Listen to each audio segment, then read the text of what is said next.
দেখো, আমার হচ্ছে আমি এক জায়গায় কখনোই পড়াশোনা করিনি। সমস্ত ত্রিপুরা আমার পড়াশোনার জন্য বাল্যকাল থেকে সমস্ত ত্রিপুরা আমাকে ঘুরতে হয়েছে। একটা সময় কিছুদিন কলকাতায়ও ছিলাম, তারপরে আমার পড়াশোনা শিলং হয়েছে। অর্থাৎ শুধুমাত্র যে আগরতলা বা ত্রিপুরার কোনো একটা পার্টিকুলার শহর এরকম আমার ছিল না। ফলে জীবনের একটা অভিজ্ঞতা আমার সেই বাল্য বয়স থেকে হয়ে গেছে। নানা ধরনের মানুষ দেখা, নানা ধরনের সংস্কৃতির সঙ্গে পরিচিত হওয়া, বিভিন্ন ভাষার সঙ্গে পরিচয় হওয়া, এই বিষয়গুলি ধরো আমার বাল্যবেলা থেকে ঘটে চলেছে। এখন কিছু কিছু ক্ষেত্রে যেমন ধরো আমার কিছু কিছু জিনিস মানুষের জীবনে কিভাবে ছাপ ফেলে বলছিলাম তখন তোমাকে অবচেতন মনে। আমার মামা একজন খুব বাজনা বাজাতেন আর কি। প্রথম জীবনে উনি ছিলেন ফ্লুট প্লেয়ার, কিছুদিন ফ্লুট বাজিয়েছেন, পরে উনি গিয়ে আলী আকবর খাঁর কাছে গিয়ে শিখেছেন সরোদ। তো ওনার এই যে বিষয়গুলি উনি যখন দিনের পর দিন রেয়াজ করতেন, এগুলি আমরা তো শুনেছি। আমি হয়তো এক্সপার্ট না, তোমার রাগ বিশেষজ্ঞ হতে পারিনি, রাগ নিয়ে তোমাকে দুটো কথা বলতে পারবো না, কিন্তু এক ধরনের শ্রবণেন্দ্রিয় তৈরি হয়ে যায়, এক ধরনের কান তৈরি হয়ে যায়, যেটা তুমি বুঝতে পারো যে কোনটা তোমার কাছে শ্রুতি মধুর লাগছে, কোনটা তোমার কাছে শ্রুতি কি বলবো অমধুর লাগছে আর কি, খারাপ লাগছে বা ভালো লাগছে না, এই বিষয়টা হয়ে যায়। এই ছোটবেলা থেকে এই জিনিসগুলি ছিল। উনি থাকাতে হয়েছে কি আমি অনেক বড় বড় শিল্পীর তোমার বাজনা আমি শুনতে পেয়েছি। এই যে কলকাতায় যেটা হয় তোমার এই সঙ্গীত সম্মেলনগুলি হতো আগে, ডোভারল্যান্ড সঙ্গীত সম্মেলন, যে সারা রাত ব্যাপী হতো, সেখানে আমি আলী আকবর, আল্লাহ রাখা, রবিশঙ্কর এদের যুগলবন্দি শুনেছি। আমি 84 আর ফ্লুট শুনেছি। এই যে বিষয়গুলি এইগুলি আমার সৌভাগ্য ঘটেছে। তো এইগুলি হয়তো অবচেতন মানে কোনো না কোনো সময় একটা লেয়ার থেকে গেছে। এগুলি স্কুলিং, তখন আমার স্কুলিং চলছে, আমি তো স্কুল 10-11 থেকে পড়ছি, এরকম একটা সময়, এই সময় এই ঘটনাগুলি ঘটছে। এইগুলি হচ্ছে তোমরা 69, 70, 71 এই পিরিয়ডটা, এই পিরিয়ডগুলিতে চলছে তখন। সেটা নানা রকম জিনিস জীবনে তোমার এফেক্ট করে। আমি যখন কলেজে পড়ি কলকাতায়, তখন নকশাল মুভমেন্ট তুঙ্গে, 70 দশক, 1970 সালে। আমি থাকতে পারিনি কলকাতায়, আমাকে ভাগতে হয়েছিল, ভেগে আমি শিলং গেছি আর কি। আমার আরেক মামা থাকতেন শিলং, ওনার আশ্রয়ে আমি তখন শিলং যাই। মানে আমি যেদিন পালাই কলকাতা থেকে, তার সেদিনই ভোরবেলা কম্বিং অপারেশন হয়েছিল তখন। হ্যাঁ, তখন এটাই ছিল কলকাতা। তখন কোনো যুবক বাড়িতে থাকতো না। তখন সিদ্ধার্থ শঙ্কর রায়, সে তখন ভোর 4টের সময় কারফিউ ডিক্লেয়ার করে পুলিশ দিয়ে ব্যারিকেড করে বাড়ি বাড়ি কম্বিং অপারেশন করতো। সেই কম্বিং অপারেশনে কোনো যুবক থাকলেই সে তাকে ধরে নিয়ে যেত। পাড়াকে পাড়া তখন যুবক ছাড়া হয়ে গেছিল।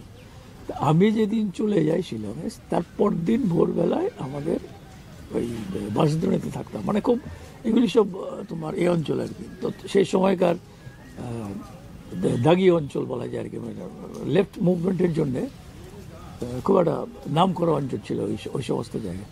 তো ওইগুলিতে ওদের পুলিশ এবং প্রশাসনের নজর থাকতো, ওই কম্বিং অপারেশন করতো। ওই আমি আগের দিন চলে গেছিলাম, পরের দিন আমি পরে শুনেছি আর কি সেটা, যে তোমার তখন তো এত কমিউনিকেশন ভালো ছিল না, অনেক পরে আমি জানতে পেরেছি কম্বিং অপারেশন ওই পাড়ায় হয়ে গেছে।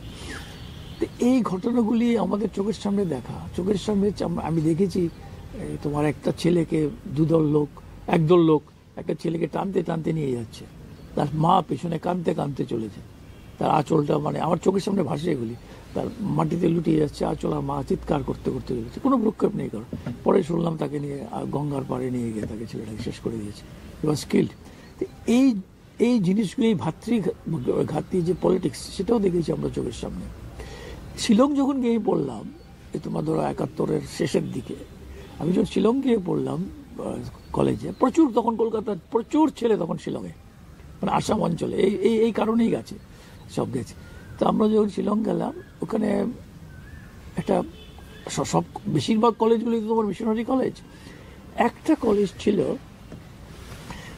যাতে মানে তোমার প্রিন্সিপালও বাঙালি, ভট্টাচার্য, এবং ওনার যে দাদা, উনি ছিলেন নাম করা ডাক্তার, এবং তিনি বিধান রায়ের তোমার দর্শনে বিশ্বাসী, যে কারণে এই সমস্ত বাঙালি ছেলেদের উনি ভর্তি করতেন। আমরা ভর্তি হতে পেরেছিলাম। হ্যাঁ, মিশনারি কলেজগুলো অনেক অনেক সমস্যা সৃষ্টি করতো, যাই হোক আমরা ভর্তি হতে পেরেছিলাম। ওইখানে কেন বলছি তোমাকে, চেঞ্জ অফ লাইফের জন্য। হ্যাঁ, চেঞ্জ অফ লাইফের জন্য। হ্যাঁ, এখন চেঞ্জ অফ লাইফ হয়েছে কেন বলছি তোমাকে, ওখানে লাইফটা আলাদা লাইফ। ওইখানে যখন আমি গেলাম ডিফারেন্ট, এতদিন আমরা ছিলাম একটা সম্পূর্ণ একটা বাঙালি পরিবেশের মধ্যে। এবারে আমি গিয়ে একটা পড়লাম টু সাম এক্সটেন্ট একটা তোমার কসমোপলিটন কালচার। হ্যাঁ, কসমোপলিটন একটা কালচার, যেখানে আমি অ্যাসামিজ, আমার এই প্রথম এই তোমার কাউন্টার হচ্ছে আমি অ্যাসামিজ কালচারের সঙ্গে, অ্যাসামিজ ভাষার সঙ্গে, তার পোশাকের সঙ্গে, তার মানুষগুলির সঙ্গে। শিলংয়ে আমার তখন তো আসামের ক্যাপিটাল শিলং, তখন তো মেঘালয় হয়নি তখন। তখন এটা ক্যাপিটাল ভাষা, প্রচুর অ্যাসামিজ আছে, নাগা ছেলেদের সঙ্গে, মিজো ছেলেদের সঙ্গে, খাসিদের সঙ্গে, এই যে তোমার প্লাস বেঙ্গলি, এই যে একটা মিশ্র কালচার, এই প্রথম আমি এদের সঙ্গে ইন্টারাকশন আমার শুরু হলো। আর ওরা একটা খুব ডিফারেন্সিয়েট করতো, খুব দুঃখজনক হলেও কথাটা বলছি তোমাকে, মানে ওইখানকার মানুষরা ওখানকার বাঙালি এবং কলকাতার বাঙালির মধ্যে একটা পার্থক্য এরা করতো, যে কোনো কারণেই হোক এরা করতো। কেমন হয়তো ভাষা এরা বুঝতেও পারতো, হয়তো উচ্চারণ এরা বুঝতে পারে যে এরা কলকাতা থেকে এসছে। আর আমার তো ইয়ে ছিল, তোমার এই কী বলে কলেজের সার্টিফিকেট ছিল, এরা জানতো। ফলে ওদের সঙ্গে একটা মিক্স আপ করার ক্ষেত্রে সুবিধা হয়েছিল। আমার সঙ্গে একটা তোমার এও পড়তো, কী বলে থাইল্যান্ডের মেয়ে, তখন থাইল্যান্ডের ছেলে মেয়েও এখানে পড়তে আসতো। তখন বোধহয় দার্জিলিংয়ের এটা ভালো ছিল না, দার্জিলিংয়ের কন্ডিশনটা বোধহয় খারাপ, তখন এরা শিলংটাকে প্রেফার করতো, এরা শিলংয়ে পড়তে আসতো। তো এইরকম একটা পরিবেশের মধ্যে যখন আমি গেলাম, আমার যখন জানার আগ্রহগুলি ডেভেলপ করতে শুরু করলো, এই প্রথম খাসির ব্যাপারটা কি ব্যাপারটা। ওইখানেও তো তোমার বাঙালিদের একটা সিস্টেম হচ্ছে, ওখানে যারা বাঙালি তারা হচ্ছে তোমার রবীন্দ্র জয়ন্তী পালন করা, বাংলা নাটক করা, এসব করা। বাংলা নাটক যে আমি করিনি তা না, আমিও বাংলা নাটক করেছি, কিন্তু করতে করতে গিয়ে আমার তখন মনে হলো যে ওদের কি আছে, ওদেরও তো নিশ্চয়ই কিছু একটা আছে। তখন দেখলাম ওদের মধ্যে তোমার হিরো হচ্ছেন তীরথ সিং, ফ্রিডম ফাইটার। তীরথ সিং হচ্ছেন হিরো ওদের। এই তীরথ সিং সম্পর্কে একটা জানার আমি চেষ্টা করলাম, চেষ্টা করতে গিয়ে ওদের সঙ্গে আমার বন্ধুত্ব তৈরি হলো। আমি তীরথ সিংয়ের উপর একটা বাংলায় নাটকের স্ক্রিপ্ট করলাম, এবং এতে খাসিরা, আমার যারা পরিচিত গ্রুপটা ছিল, এরা অত্যন্ত খুশি হয়ে গেল। এবং আমি যতটুকু না করি, আমি কিছুই করিনি, ধরো এটা খুব একটা যে উচ্চ মার্গের নাটক তাও না, কিন্তু জাস্ট আমার তরফের একটা এফোর্ট, যে তোমাকে বোঝার একটা চেষ্টা। তো এই জন্য আমাকে পড়তে হয়েছে, এবং এরা আমাকে সাহায্য করেছে, ওদের বই দিয়ে, খাসি ভাষার বই থাকলে ট্রান্সলেট করে, নানা রকমভাবে ওরা আমাকে সাহায্য করেছে ওটা জানার জন্য। তো এটা যখন আমি করলাম, একটা শো হয়েছিল, একটা শো, এটা যখন আমি করলাম, তখন আমি হয়ে গেলাম ওদের খুব আপনজন, খুব কাছের লোক হয়ে গেলাম। তখন তোমার এই যে ঝামেলাগুলি হলো 79, 80-তে, কিন্তু শিলংয়ে ঝামেলা হয়েছিল, এই ঝামেলার মধ্যে কিন্তু আমাকে কেউ স্পর্শ করেনি। আই ওয়াজ আনটাচড, এবং আমি যেখানে ইচ্ছা সেখানে যেতে পারতাম। এরাই আমাকে নিয়ে যেত, এরাই আমাকে বলতো, Deepak don't go there alone, will take you. তো এই যে বিষয়গুলি, এইগুলি আমি তখন থেকে তোমার রিয়েলাইজ করলাম। তারপরে স্টেজে আসছে তোমার ধরো আমাদের সিনেমা তৈরি করার কথা, তার আগে তো নাটকের একটা অভিজ্ঞতা আমাদের ছিল। না, উদয়পুরে আমার কোনো বেলায় কাটেনি, আমি উদয়পুর কখনোই ছিলাম না। আগরতলা বিএফ হাসপাতালে আমার জন্ম। ক্লাস 5 অবধি আমি আগরতলা বাগান্তি স্কুলে পড়েছি, 5.5 6 মাস। তারপর আমার বাবা বদলি হয়ে যায় ধর্মনগর, তখন বাকি 6 মাস ক্লাস 5-এর আমি ভর্তি হয়েছি বিবিআইতে, ওই স্কুলের মর্নিং সেকশনে। সেখান থেকে ক্লাস 8 অবধি আমি পড়েছি তোমার ইয়েতে, ওই বিবিআই স্কুলে। তারপর আবার আমি আসছি আগরতলায় উমাকান্ত স্কুলে 1 বছর। তখন স্মৃতিকণ্ডন সেনগুপ্ত যান, খিতিন মুখার্জি হেডমাস্টার, তারপরে দত্ত এলেন হেডমাস্টার হয়ে, দত্ত নামটা ভুলে গেছি আমি, উনি দত্ত করা মাস্টার ছিলেন, হেডমাস্টার উনি ছিলেন। তারপর আবার ক্লাস 9-এ আমি বিলোনিয়া, ক্লাস 10-এ কলকাতায়, ক্লাস 11-এ কৈলাসহর। সুতরাং আমার কোনো ইয়ে নাই, আমি প্রত্যেকবারে উদয়পুরে, সেটা আমার উদয়পুর। আমি এক জায়গায় মানে আমার পড়াশোনা এখন কলকাতায়, এখন কলকাতায়, এখন হ্যাঁ কলকাতা আগরতলা মিশিয়ে থাকি আমি। তো সেই সময় থেকে যখন আপনি কলেজ লাইফ, সেই সময় আপনি মাস মুভমেন্টগুলো দেখলেন, তো সেই জায়গা থেকে এরপর ফিল্মের দিকে যাওয়া একটা গ্যাপ আছে। হ্যাঁ, গ্যাপটা তোমাকে বলে আমি সবে বলি, এই গ্যাপটা তো দূর হয় শিলংয়ে। শিলংয়ে আমার অনেকটাই হয় তোমার অনেক কিছু একটা একদম সিম্পল তৈরি হওয়ার ক্ষেত্রে অনেকটা ইম্পর্টেন্ট ভূমিকা পালন করে বলে আমার মনে হয়। শিলংয়ে আমরা তোমার নাটক করি, আমরা সেখানে নাটক করি, কারণ সেখানে ওই কারণেই কলকাতার ওই সময়টার কারণেই বেশ কিছু মানুষ তখন শিলংয়ে গেছিলেন, তো নানা প্রফেশনের লোক শিলংয়ে ছিলেন, তখন একদল নাটক করিয়ে লোকও গেছিলেন, যাদের মধ্যে ছিল তোমার উৎপল দত্তের গ্রুপের লোক। তো ওরা গিয়ে ওখানে একটা দল তৈরি করে। সেই দলের মধ্যে আমি খুব মেজর কোনো বড় ভূমিকা পালন করিনি, ছোট ছোট রোলই করতাম, কিন্তু সেই নাটকগুলি, আধুনিক নাটকগুলি দেখেছি এবং পার্টিসিপেট করেছি, একটার পর একটা। টিনের তলোয়ার আমরা করেছি, এই সমস্ত ড্রামা আমরা করেছি। তার আগে ধর্মনগরে আমরা কিছু নাটক করেছি, আমি অর্ধেন্দু এবং প্রণব, আমরা তিন বন্ধু, আমরা ছিলাম মানে মূল এই তিনজনকে মিলেই অর্গানাইজেশনটা তৈরি হয়। আমরা যে নাটকগুলি করেছি সেগুলি তখনও ত্রিপুরায় হয়েছে কিনা আমি জানি না, বা ধর্মনগরে তো হয়নি। আমরা করেছি তোমার রক্তকরবী, আমরা করেছি তোমার রিভলভিং স্টেজ আমি জানি না এরপরে কোনোদিন আগরতলায় হয়েছে কিনা বা এখনও হয়েছে কিনা আমি জানি না। ওই সময় 78-এ আমরা রিভলভিং স্টেজ করে নাটক করেছি, অপেরা স্টাইলের নাটক, কোরিয়ান অপেরার ফর্মে, ওই ফর্মে ড্রামা আমরা করেছি। এই অভিজ্ঞতা ছিল। এর আগে লিটল ম্যাগাজিন করেছি, তার আগে কাগজ করেছি। এই লিটারারি অ্যাক্টিভিটির সঙ্গে এই যোগাযোগগুলির পর আমরা যখন শিলং গিয়ে নাটক ফাটক করে স্থিত হয়েছি, তখন আমাদের মাথায় একটা পোকাটা ঢুকলো, কীভাবে সেটা বলি। পোকাটা ঢোকালো অর্ধেন্দু কিছুদিন ফিল্ম ইনস্টিটিউটে পড়াশোনা করে এসছে, ঠিক আছে।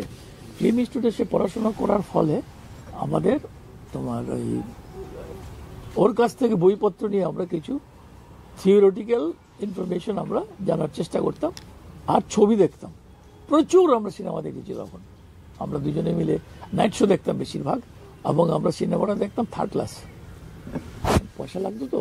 আর একটা সিনেমায় তো আমি 7 দিন যদি চলে 7 দিনই দেখতাম।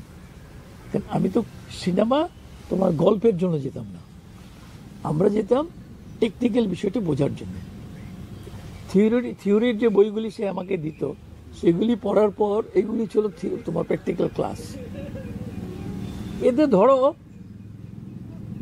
50% যদি নাও হয়, 30-40% পর্যন্ত একটা ডেভেলপ করতো। কি বলবো তোমার, তুমি বলতে পারো কিছুটা নো হাউ ডেভেলপ করলো। শিলং যাওয়ার পর, শিলংয়ে যখন আমাদের নাটক ফাটক সব হয়ে গেল, নাটক করার পর দাস একটা মানুষের নাম তোমাকে বলছি। মানুষের জীবনে এমন এক একটা লোক আসে যার জন্য তোমার সুযোগগুলি ঘটে, নাহলে সুযোগ হয় না। মিস্টার দাস, খিতিন দাস, অ্যাসামিস ভদ্রলোক, আর আমি বাঙালি, প্রণব বাঙালি, আমরা দুজন বাঙালি।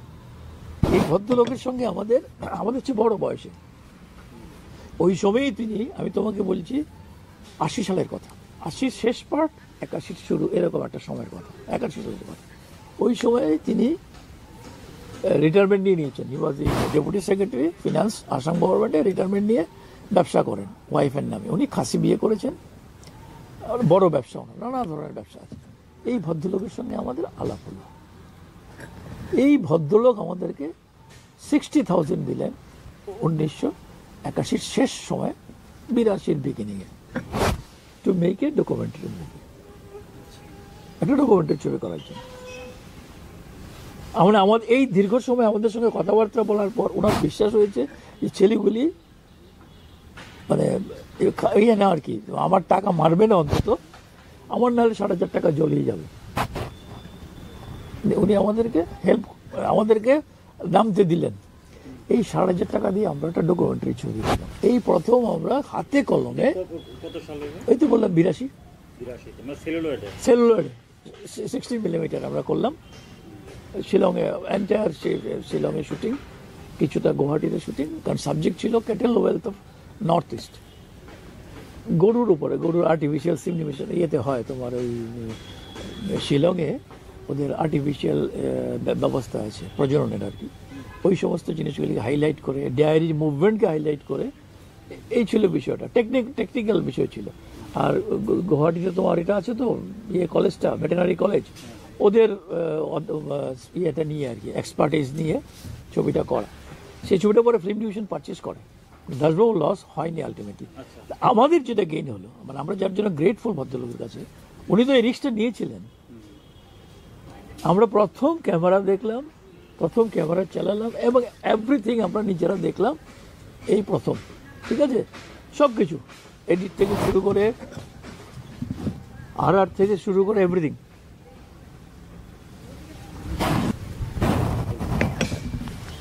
এই যে তোমার অভিজ্ঞতাটা আমাদের হলো, এটা আমাদেরকে সাহস দিল। এবং দাসবাবুও সাহস পেলেন যখন উনি দেখলেন ছবিটা বিক্রি করা যায়, ছবিটা বিক্রি হয়। ফিল্ম ডিভিশন যখন ছবিটা কিনলো, তখন তিনি আমাদের এবার পরবর্তী প্রপোজাল উনি রাজি হয়ে গেলেন। আমরা পরবর্তী প্রপোজাল দিলাম ফিচার ছবির, এবং উনি বললেন ঠিক আছে আমি ফিচার ছবি করব। ফিচার ছবি করবেন। এবং ওই সময়ে তোমাকে বলি আমি 1983 সালে, 83 সালে ছবিটা শেষ হলো 84-তে, 83 সালে উনি প্রায় 9 লক্ষ টাকা খরচা করেছেন, প্রায় একটা খাসি ছবির জন্য। চিন্তা করো, একটা রিজনাল ছবি, নন রিকগনাইজড ল্যাঙ্গুয়েজে। তার কারণ জানো, তার আর্ট ডাইরেক্টর ছিলেন অশোক বসু, সত্যজিৎ রায়ের আর্ট ডাইরেক্টর। উনি এসেছিলেন কাজ করতে। ওনার রেমুনারেশনই তখন ছিল 1 লক্ষ টাকা। আর তুমি সেটের খরচ 6 মাস ধরে সেট বানিয়েছেন। এবার তুমি ইমাজিন করো, লোকজন এসে সকল কয় থেকে 6 মাস ধরে উনি সেট বানিয়েছেন। ওর মিউজিক করেছে, ছবির মিউজিক করেছে। অরবিন্দুর এক বন্ধু ছিল, যে সে তোমার শান্তিনিকেতনে পড়তো, ওর ক্লাসমেট ছিল শান্তিনিকেতনে, জাপানিজ এক মিউজিক ডাইরেক্টর কাজু এসেছিল শান্তিনিকেতনে শিখতে। সে এবার জাপান ফিরে যায়। ওই ছেলেটাকে জাপান থেকে আনানো হয় মিউজিক করার জন্য।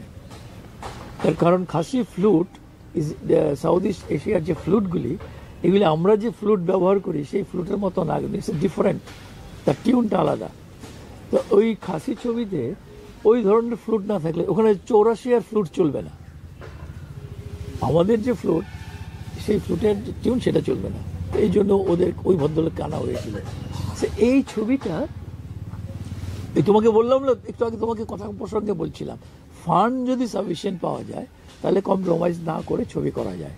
আর তাহলে ছবি ভালো হতে বাধ্য, তাহলে ছবি খারাপ হয় না, ভালো হয়। সেই সময়টা তো আপনি তো সরকার মানে চাকরি করেননি, মানে সেই সময় তো আপনি চাকরি পড়াশোনা শেষ ছবি করছি। আমার চাকরিটা তো এটা তো অন্য স্টোরি। নেশা ছিল না, ফিল্মের দিকে। আচ্ছা, তখন আপনি চাকরি পাননি। আচ্ছা, তো আমি যদি ধরি 1980 থেকে 1986 সালে ত্রিপুরাতে ফার্স্ট ছবির জন্য আপনি প্ল্যান করেন। 86 না, আমি প্ল্যান করেছি 84-এ। আমি ছবি শুরু করেছি 84-এ। আচ্ছা, ছবির শুটিং আমার শুরু হয়েছে 1984-এ। কিন্তু আমার যারা টাকা দিয়েছিলেন, টাকা তো একজন দেন নাই। তুমি তো বুঝতেই পারো, আজকের ত্রিপুরা দেখলেই তুমি বুঝতে পারো 84 সালের ত্রিপুরা কি ছিল। আমি সেটাই বলছি, কি ছিল। আপনি পড়াশোনা শেষ করার পর, মানে আমি যদি 79 থেকে যদি ধরি, 79 থেকে 84 অবধি, তার মধ্যে আপনার প্রিপারেশন পিরিয়ড যেটা আপনার এইগুলি গেল। হ্যাঁ, তো সেই জায়গা থেকে এরপর আপনি কিভাবে চিন্তা ভাবনা করলেন ত্রিপুরাতে আপনি ফার্স্ট ছবি করবেন? আমার প্রথম মনে হলো যে খাসিরা যদি করতে পারে তা আমরা কেন পারবো না, এই একটা আমার মনে ধারণা জন্মালো। তখনও কিন্তু আমি যে ছবি, এই যে কি বলে রিয়াং ছবি করবো, অমুক করবো, ককবরক ছবি করবো, আমার এই ধরনের কোনো পরিকল্পনা নাই। আমি আগরতলায় এসেছিলাম, আমার তখন শুটিং চলছে ইয়েতে, আমার বাবা তখন আগরতলায় থাকে। আমার শুটিং তখনও এতে চলছে, এই মানিক রায়তমের gap period, second lot shooting আরম্ভ হবে, তার গ্যাপে আমি এসেছি আগরতলা। তখন বিমলবাবু একদিন আমার কাছে গেছেন, বিমল সিনহা, বিমলবাবু একদিন আমার বাসায় গেছেন। কারণ ওনার কাছে এই কারণে গেছিলেন, ওনার কাছে কলকাতার এক ভদ্রলোক এসছেন ছবি করার কথা বলে, ওনার থেকে একটা গল্প নিতে, বসনের ঠাকুর মামুল একটা গল্প, ওনার খুব ভালো গল্প, ওইটা নেওয়ার জন্যে। কেমন, এখন উনি আমার কাছে এসছেন যে আপনি কালকে সকালে একবার আসবেন আমার কাছে, ওই ভদ্রলোক আসবে, আপনি একটু কথা বলবেন ওনার সঙ্গে, দেখবেন লোকটা জেনুইন কিনা। মানে ওনার একটু সন্দেহ হচ্ছিল বোধহয় কোনো কারণে। ডেপুটি স্পিকার, তখন উনি ডেপুটি স্পিকার, 1900 সালে ওই তো তোমাদের বলছি তো 84 এর বিগিনিং ধরো বা 83 এর এন্ড ধরো কত না, এটা বোধহয় আপনার ইয়েতে প্রথম বামফ্রন্ট সরকার সম্ভবত বোধ হয়। উনি তখন ওই বলে বা সেকেন্ডও হতে পারে, 83 সেকেন্ডও হতে পারে, 8 থেকে যদি হয় তাহলে 83 সেকেন্ড হতে পারে, বোধহয় সেকেন্ড। উনি ডেপুটি স্পিকার ছিলেন, ওই কোয়ার্টারটা থাকতেন। এখন যেটা স্পিকারের কোয়ার্টার, এর একটা পোর্শন উনি থাকতেন। তা আমরা তো ওই পাশের কোয়ার্টারে থাকতাম, উনি সকালবেলা এসেছিলেন না। যাই হোক, আমি গেছি, যাওয়ার পর তা আমার যা বলার ভদ্রলোক সম্পর্কে আমি বললাম। তারপরে আমি বসন্ত ঠাকুমাটা পড়লাম, বসন্ত ঠাকুমাটা পড়ে আমি একটা স্ক্রিপ্ট করে ওনাকে দিলাম, আমি যদি করি বসন্ত ঠাকুমা এই ধরনের হতে পারে। তো ওনার মধ্যে একটা কনফিডেন্স ডেভেলপ করলো আমার উপর। তখন উনি বললেন, দেখুন বসন্ত ঠাকুমা তো আমি অলরেডি কমিটেড, ওকে কমিট করে দিয়েছি, বলে ওটা ও নিয়ে যাক। উনি ওকে দিয়ে দিলেন, বসন্ত ঠাকুমা হলো না। আমি ব্যাক করলাম শিলং। এবার শিলং থেকে ছবি টবি কমপ্লিট করার পর আমি যখন ফিরে এলাম আগরতলায়, তখন ওনার সঙ্গে যেন আমার দেখা হলো, যেহেতু পরিচয় হয়েছে আমি গেলাম ওনার বাড়িতে। উনি ডাকতেন তখন, আসুন আসুন। তখন উনি লংতরাই উপন্যাসটা লিখছেন। আর ওই আমবাসা অঞ্চল না, ওই লংতরাই পাহাড়ের একজন ওচাই ওনার বাড়িতে থাকেন, আর এই লাইফটা ওনাকে বলেন। এই যে প্রসেসটা, এই প্রসেসটার মধ্যে আমি ইনভলভ হয়ে গেলাম। বিমলবাবু ওই লোকটাকে গাড়িতে বসাতেন, আমাকেও গাড়িতে তুলতেন, তুলে আমরা দুজনে আসতাম ওই তোমার উজ্জয়ন্ত প্যালেসে। ওটাও তখন অ্যাসেম্বলি ছিল, ওইখানে ডেপুটি স্পিকার একটা এন্টি চেম্বার আছে, আমরা গিয়ে এন্টি চেম্বারে বসতাম, দুটো থাকতো, আমরা তিনজন। আর ওই ভদ্রলোক বলতো ও চাই, আর বিমলবাবু লিখতেন। ওইখানেই তখন আমি এই লাইফটা জানা শুরু হলো। আমার লাইফটা কীরকম, জুমিয়া লাইফটা কি, রাতের কোন প্রহরে কোন পাখি ডাকে, পাখির ডাক শুনে ওরা বোঝে সময়টা কি, এখন কটা বাজে, ঘড়ি টড়ি নাই তো। এই যে জীবন, এই জীবনটা আমি তখন শুনতে শুনতে আমার একটা আকর্ষণ ডেভেলপ করলো। তখন আমি শুরু করে দিলাম এটা স্ক্রিপ্ট লেখা। তোমার বই ছাপা হচ্ছে একদিকে, আমি প্রেস থেকে আনতাম, বই তখন বেরোয়নি, আনতাম আর স্ক্রিপ্ট লিখতাম। এই করতে করতে স্ক্রিপ্ট যখন মোটামুটি রাফ স্ক্রিপ্ট দাঁড়িয়ে গেল, তখন আমরা বিমলবাবু আগ্রহ হলো, আমরা শুরু করলাম ফিনান্সার সার্চ করা। ফিনান্সার সার্চ করতে গিয়ে বুঝতেই পারো তো, আমার পক্ষে তো ইম্পসিবল ফিনান্সার পাওয়া, বিমলবাবুর জন্যই সম্ভব হয়েছিল। উনিই নিয়ে এসছেন ফিনান্সার, তাও একজন না, তিনজন লোক। তিনজন লোকের মধ্যে একজন এখন স্পিকার রেবতী মোহন দাস, উনিও ছিলেন। উনিও আমাকে আমার ছবি লংতরায় ছবির জন্য কিছু টাকা দিয়েছেন। একজন ছিলেন যমুনা রানী শাহ, আর একজন দত্ত ছিলেন, ওরা তিনজন। তা ওদের টাকায় আমরা প্রথম ফেজ অফ শুটিং করি। একটা ফেজ অফ শুটিং হলো 84-এ শুটিং হলো। শুটিং হওয়ার পর এরা তিনজনে হাত তুলে দিল, এরা বললো যে আমাদের আর টাকা নেই, আমাদের পক্ষে আর টাকা দেওয়া সম্ভব না, টাকা শেষ। আমি কোনো মতে আমার ক্রু মেম্বারদের টাকা দিয়ে প্লেনের টিকিট কাটিয়ে ফেরত দিয়ে দিলাম, ঠিক আছে। আর রটাকে, যেটা রসটাকে জাস্ট বোম্বে পাঠিয়ে দিলাম, বোম্বে অ্যাডল্যাবে পাঠিয়ে দিলাম। আর রাশ প্রিন্ট জমা করলাম আর কি, রাশ প্রিন্ট আনার টাকাও নাই আমার, দিয়ে দিলাম। তারপর তোমার শুটিং বন্ধ হয়ে গেল। কেমন পুরো এন্টায়ার 84, এন্টায়ার 85 নর্মালি টাকা নেই। তখন যে আমাকে টাকা দেয়, তুমিও যদি বলো যে আপনাকে আমি টাকা দেবো, আমি তোমার পেছন ঘুরেছি, আমি তাই করেছি। তখন ওই একটা বছর 1.5 বছর যে আমাকে টাকা দেবে বলেছে, আমি তার পেছন গেছি, বিশ্বাস করে আর কি। মানুষকে বিশ্বাস করতে হয়তো সে দিতে পারে, আলটিমেটলি কেউ টাকা দেয়নি। যখন আমার চূড়ান্ত ফ্রাস্ট্রেশনের সময়, তখন আমি কোনো উপায় নাই, আমি তখন নৃপেন চক্রবর্তীর কাছে একটা দরখাস্ত দিলাম, মুখ্যমন্ত্রীর কাছে সাহায্য চেয়ে, আমাকে সাহায্য দেওয়া হোক। বিমলবাবু আমাকে প্রথমে ডিসকারেজ করলো, বলে লাভ নাই, দেবেন না, টাকা দেবে না, গভর্নমেন্টের ডিসিশন ছবি না করার। তার কারণ হচ্ছে কিছুদিন আগে গভর্নমেন্টের একটা বাজে ইনসিডেন্স হয়ে গেছে। মৃণাল সেন একটা ছবি করেছিল প্রসঙ্গ ত্রিপুরা, যে ছবিটা নিয়ে নৃপেনবাবু একটু অসন্তুষ্ট ছিলেন। যে কারণে উনি সিদ্ধান্ত নিয়েছিলেন পরে যে আমরা ছবি করব না, ত্রিপুরা গভর্নমেন্ট সিনেমা করবে না, এটা গভর্নমেন্টের জব না।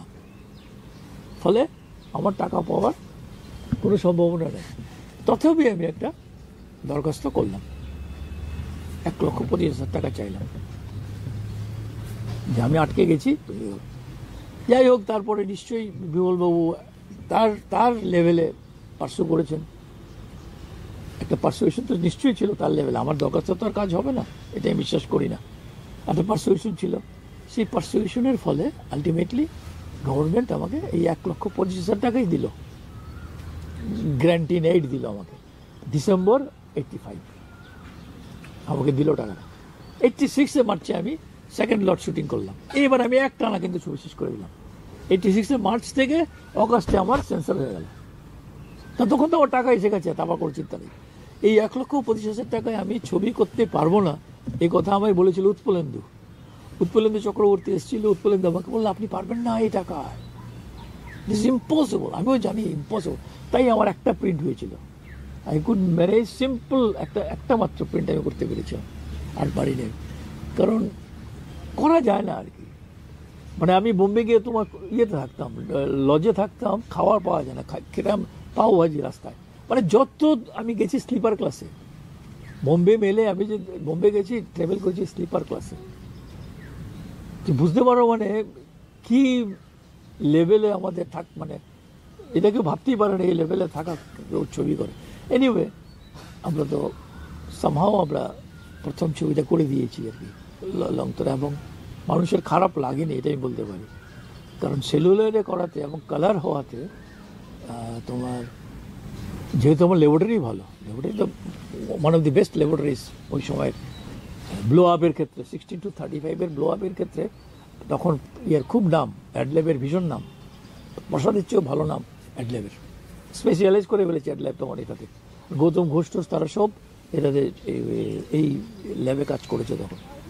আর উনি নতুন নতুন লোকদেরকে একটু সুযোগ সুবিধা দিতেন, প্রায়োরিটি দিতেন আর কি, সোজা কথা। যেমন আমাকে বেশি দিন বসাননি উনি। আমি যখন বললাম যে আমি এমন একটা জায়গা থেকে এসেছি যার নাম তুমি জানো না, তুমি নামই শুনোনি, আমি এমন একটা প্রভিন্স থেকে এসেছি, সুতরাং আমাকে যদি আটকে রাখো আমার খুব ক্ষতি হবে, আমাকে আগে প্রায়োরিটি দিয়ে ছেড়ে দাও। তখন সে আমাকে বললো তোমার কী কী লাগবে বলো, যা যা লাগবে বলো। যা বললাম আমি অ্যাকর্ডিংলি সে আমাকে নেগেটিভ কাটতে হয়, তোমার নেগেটিভ কাটার লাগবে, নেগেটিভ বার করে দাও, এগুলি সে আমাকে প্রায়োরিটি দিয়ে করিয়ে দিল। So we made this long time. ওই সময়টার মধ্যে আপনি প্রায় ছবি করতে 3 বছর লাগবে, প্রায় 3 বছর। সেই সময় আপনি এই স্ট্রাগল পিরিয়ডটা আপনার কি মনে হয়েছে, কেন আমি শুরু করতে এলাম, কেন এই জিনিসটা? তখন এসব মনে হয় না। তখন আমার আসলে যেমন ওই চেনা সিটিটা আমাকে বাঁচিয়ে দিয়েছে। তখন আমার যে ভাবি হোক এটা কীভাবে শেষ করবো আমি জানি না, কিন্তু আমাকে শোনো একটা লেভেলে এসে কম্প্রোমাইজ হয়ে যায়। এই 2 বছর থাকতে না, তারপর যখন টাকাটা আসে না, তখন অনেক স্বপ্ন, অনেক শট, অনেক ইমাজিনেশন নষ্ট হয়ে যায়। তখন মনে হয় আর রিস্ক নেওয়া যাবে না, এখন সামহাও শেষ করো, কম্প্রোমাইজের জায়গায় এসে যায়, অনেকটা কম্প্রোমাইজের জায়গায় এসে যায়। তখন চেঞ্জ করতে হয় স্ক্রিপ্ট। এই হচ্ছে আমাদের দুর্ভাগ্য।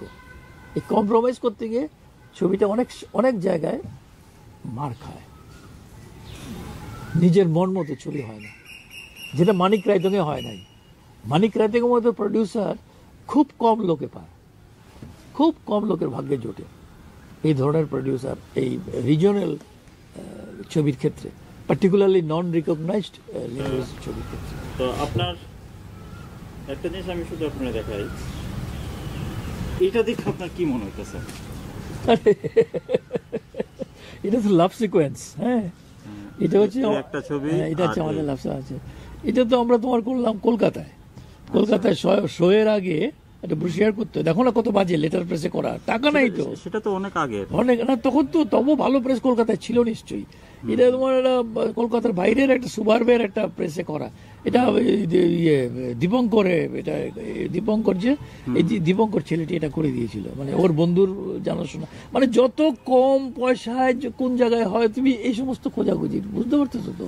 আর এই যে স্কেচগুলি করে দিয়েছে কিন্তু স্বপন নন্দী, এই লেটারিং স্বপন নন্দীর করা।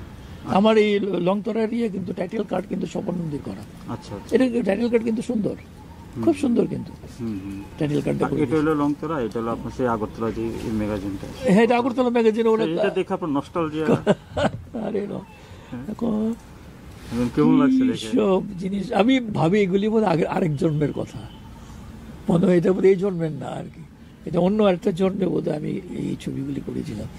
সত্যি এখন তো মানে একেবারে কেমন হয়ে গেছে এখন, এখন তো মানে ভাবতেই পারি না। আর তখন না তোমার সাহস ছিল জানো তো, নালে কিচ্ছু না এর মধ্যে তুমি এই ধরনের একটা ঝাঁপ দেওয়া, এটা আমারও সাহস ছিল, বিমল বাবুরও সাহস ছিল। বিমল বাবু আমাকে কি অন্ধের মতো বিশ্বাস করেছিল, তুমি বিশ্বাস করো, উনি আমাকে ট্রাস্ট করেছিলেন তো, ওই লোকগুলিকে তো আমাকে ট্রাস্ট করতে বাধ্য করেছিলেন তো। এই লোকগুলি যত কম টাকাই দিক, নাই নাই করে 1 লাখ টাকার মতো দিয়েছিল তো ওই সময়ে, 1 লক্ষ টাকা তো ওই সময় দিয়েছিল ওরা 3 জন মিলে। এরা তো এমন কিছু, এরা তো টাটা বিরলার মতো বড় ব্যবসায়ী না, দিয়েছিল তো। এই এই যে বিশ্বাসটা ওরা করেছিল আমার উপর, তো এর একটা বিশাল চাপ থাকে তো, এই চাপটা আমার উপর ছিল, এই বিশ্বাসটাকে তো আমাকে রাখতে হবে।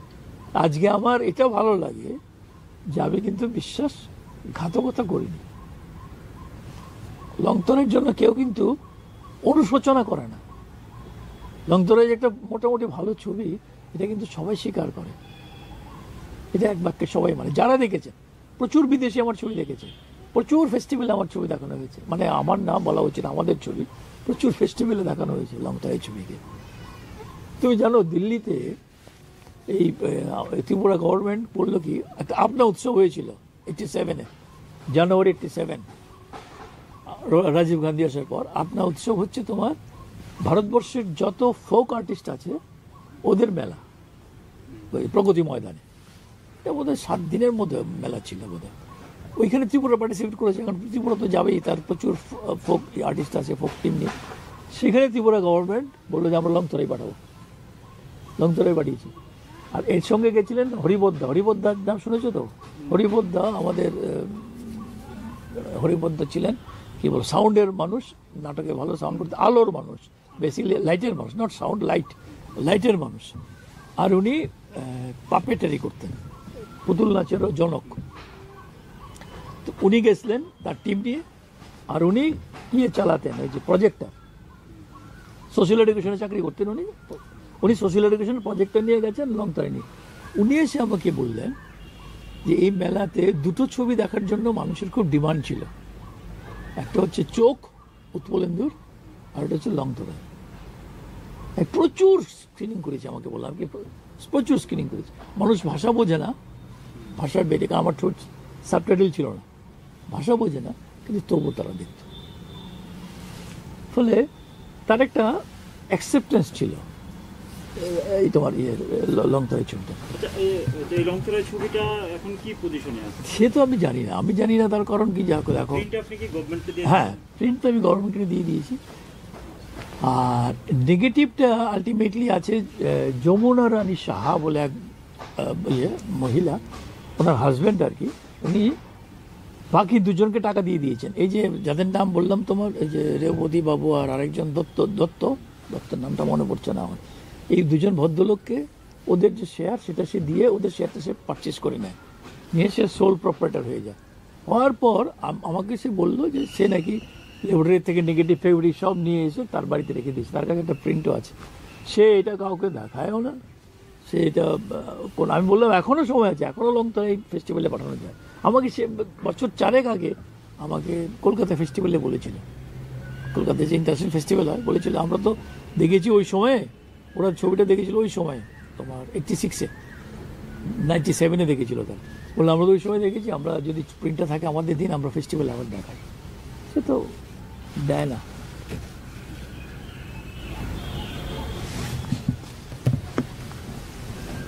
এটা ডিজিটাল তো করা হয়েছে না না, যাবে, করা যাবে। তোমার কাছে যদি একটা ভালো প্রিন্ট থাকে, বা তোমার কাছে যদি নেগেটিভ থেকে হয়, নেগেটিভ থাকলেও হবে। আমাকে প্রসাদ করে দেবে, প্রসাদ করে, হ্যাঁ প্রসাদই ফেসিলিটি আছে। আমি কন্ট্যাক্ট করেছিলাম তো, আমি বছরখানে টাকা লাগে, এখন এটা টাকা লাগবে, এটা একটু ভালো টাকা লাগবে, কারণ তোমার নেগেটিভের কোয়ালিটিটা একটু দেখতে লাগবে। যদি কোয়ালিটি খারাপ হয়, এটাকে তোমার প্রসেস করতে হবে কেমিক্যালে, তারপর ট্রান্সফারে যাবে। এই ত্রিপুরার মতো জায়গা থেকে ছবি করতে গেলে তার একটা উদ্দেশ্য থাকা দরকার, যে আমি কেন ছবি করবো। কারণ এখানে কোনো ইনফ্রাস্ট্রাকচার নাই, কেউ তোমার ছবি দেখবে না, বাণিজ্যিকভাবে তোমার ছবি সফল হওয়ার কোনো সম্ভাবনা নাই। তাহলে ছবি করার উদ্দেশ্যটা থাকতে হবে যে একটু এক্সপোজ, এই জায়গাটাকে দেখানো, এই জায়গার কালচারটাকে মানুষের সঙ্গে পরিচয় করানো, এইখানকার মানুষের যে দৈনন্দিন সংগ্রাম, সেই সংগ্রামটাকে সেলুলয়েড বা ছবির মাধ্যমে তুলে ধরা। এই চেষ্টাটা যদি, বা এখানকার কালচারাল হেরিটেজ সম্পর্কে কথা বলা, এটাই যদি উদ্দেশ্য হয়, তাহলে সেক্ষেত্রে আমার মনে হয় এখানে মানে ফিচার ফিল্মের চেয়ে ডকুমেন্টারি করাই বেশি বাস্তবসম্মত এই সমস্ত অঞ্চল থেকে আর কি। কারণ এখানে কারোর সাহায্য তুমি পাবে না, তুমি না সরকারি সাহায্য পাবে, না তুমি এই প্রাইভেট প্লেয়ারদের সাহায্য পাবে। ফলে দেখো এখন টেকনোলজি অনেক মানে অনেক বেশি অ্যাডভান্স। আচ্ছা, সেই সময় আপনার আমি আবার সেই প্রসঙ্গে আমি একটু আসতে চাই ব্যাকগ্রাউন্ড থেকে। আমি বিমল সিনহার গল্পটাই আপনি কেন বাঁচলেন ছবি করার? ওই লাইফটা যে অ্যাট্রাক্ট করলো, তোমাকে বললাম না তখন আমাকে যে ওই যে যেহেতু আমি প্রসেসটার মধ্যে ঢুকে গেছি, আমি যদি প্রসেসটাতে না থাকতাম তাহলে কি হতো আমি জানি না। যেহেতু এই প্রসেসটাতে আমি ছিলাম, তলবাংহার ইয়াংয়ের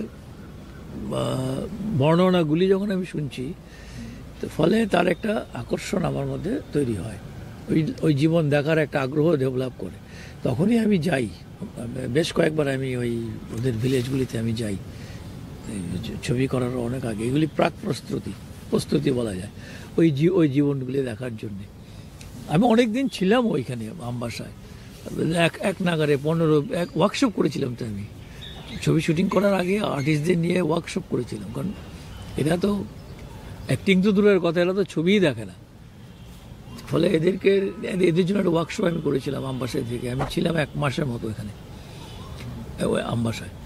তারপর ওদের সঙ্গে ইন্টারাকশন করতে গিয়ে আমি তখন এদের মানে কী বলবো তোমাকে, এটা ওয়ার্কিং নলেজ হয়ে গেছিলো ওদের ভাষাটার। ফ্লুয়েন্সি আসেনি আমার, কিন্তু আমি বুঝতাম ওরা কি বলছে, এবং আমার কথা ওরা তখন বুঝতে পারতো। যাদেরকে বাছাই করছেন তারা তো আম সাধারণ প্র্যাকটিক্যালি মেয়েটাকে তো আমি রাস্তায় মেয়ে দেখে সিলেক্ট করেছি, মানে যেভাবে মেয়ে দেখে লোকে সেইভাবে।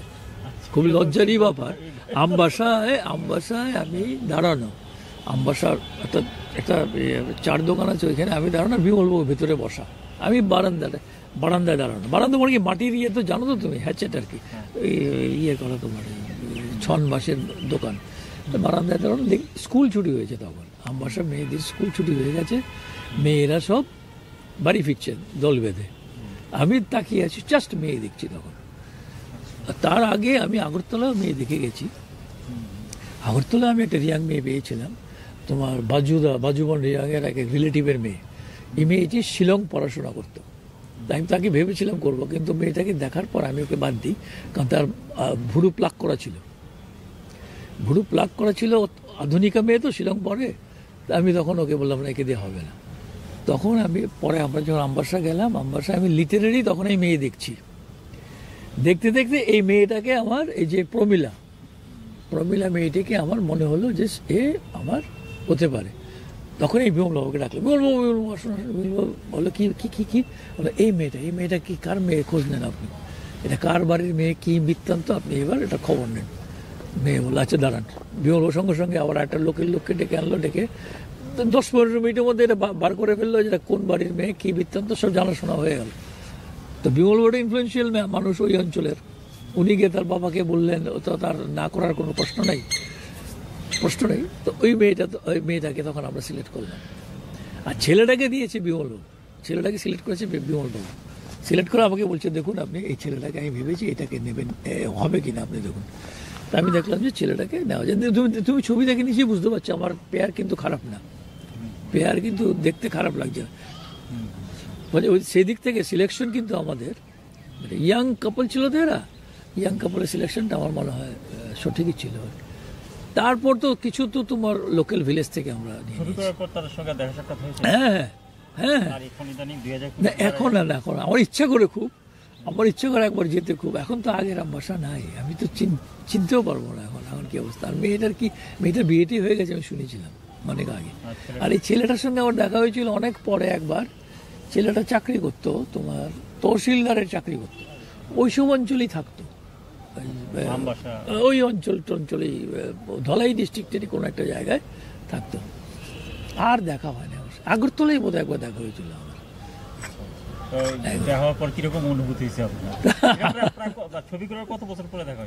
বহু বছর পরে, এই ধরো অন্তত বছর 20 হবে।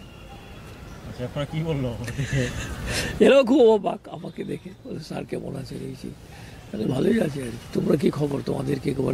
এখন ওরা তো সাধারণ মানে গৃহস্থের মতো কথাবার্তা আর কি। এখন তো সাধারণ কর্মচারীর যা কথাবার্তা হয়।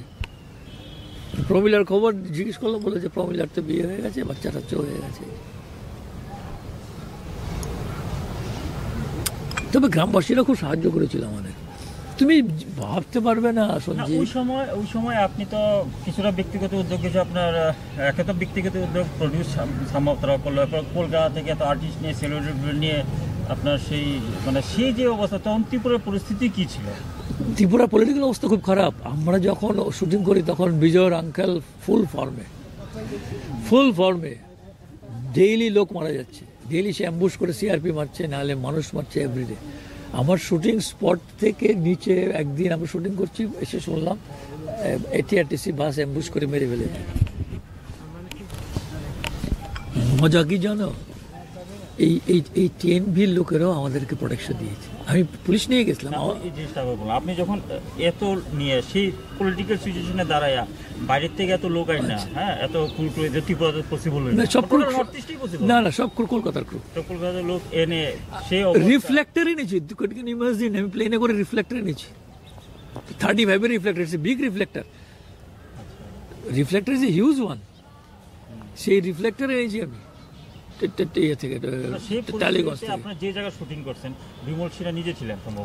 ফার্স্ট একটা ফেজে ছিল, আরেকটা ফেজে ছিল না। ফার্স্ট ফেজে ছিল, সেকেন্ড ফেজে ছিল না। সেকেন্ড ফেজে আমি একা কাজ করে গেছি। উনি থাকাতে উনি তো রোজ থাকতে পারতেন না, যখন অ্যাসেম্বলি চলতে চলে আসতেন। উনি থাকাতে একটা কি আমার সিকিউরিটি কাভারটা বেশি হতো। উনি থাকলে ওনার একটা কাভার থাকে তো, আর আমাদের জন্য একটা আলাদা কাভার থাকে, এই দুটো কাভার থাকতো। আমাদের কাভারটা একটু কম থাকতো, উনি থাকলে ডাবল কভার থাকতো। আর একটা গাড়ি থাকতো আমার। আমি তো গরিব, তো আমার তো একটা মাত্র জিপ উইথ ট্রেলার। তুমি চিন্তা করতে পারো, একটা জিপ ট্রেলার দিয়ে আমি শুটিং স্পটে যাই। এই ফ্রম আম্বাসর শুটিং স্পট দূর আছে কিন্তু আমার ভিলেজগুলি, 7-10 কিলোমিটার দূরে। হয়তো 10 কিলোমিটার, 7 কিলোমিটার, 8 কিলোমিটার। হ্যাঁ, আম্বাসা ডাকবলে আমরা থাকতাম। ডাকবলটা আমরা নিয়ে নিয়েছিলাম। এটাই আমাকে ত্রিপুরা গভর্নমেন্ট, মানে বিমল বাবুর জন্য ত্রিপুরা গভর্নমেন্ট হেল্প করেছে। কোনো মিনিস্টার তখন আমরা যখন শুটিং করেছি 10-15 দিন, কোনো ভিআইপি তখন হল্ড করতো না আমবাসায়, কারণ এটা অসুবিধা হতো। আমরা থাকছি, আমি তো ছাড়তে পারবো না ঘর, আমার পক্ষে কোনো ঘর আজই তোমার 2টো না 3টে না 4টে ঘর। সেই সময় বেশি ঘর নাই তো, 3টে-4টে, এর মধ্যে একটা ভিআইপি। এটা দিতে চায় না তো, ভিআইপি তো অফিসিয়ালি দিতে পারে না, আর বাকিগুলি দেয়। তো আমি তো মাটিতে বিছানা করে, আমার ক্রুগুলি তো ভাগ্য ভালো, এরা তোমার এখান থেকে পালাবার পথ নাই, এই জন্য এরা কাজ করে গেছে। এটা যদি শহরের কোনো জায়গায় হতো কাছাকাছি, তাহলে এরা পালিয়ে কাজ করতো না।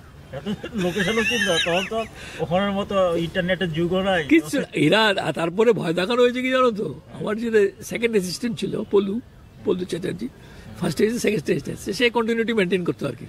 পলুদা রাখতাম আমরা, বয়স বড়। তো পলুদাকে একদিন ভয় দেখানো হলো, পলুদা তুমি যে, আর পলুদা খুব দাদাগিরি করতো, টালিগঞ্জ ছিল তো, লোকাল গ্রামবাসীরা দেখতে আসতো, ওদেরকে দিয়ে এটা তুলো তো, যখন শুটিং প্যাক আপ হয়ে যেত, এই ট্রাঙ্কটা গাড়িতে তোলো, ট্রাঙ্কটা তোলো, অমুক তোলো, এই ইকুইপমেন্ট তুলতে হতো, ওদেরকে দিয়ে করাতো। ওরা কিন্তু হেল্প করতো, দে আর ভেরি হেল্পফুল।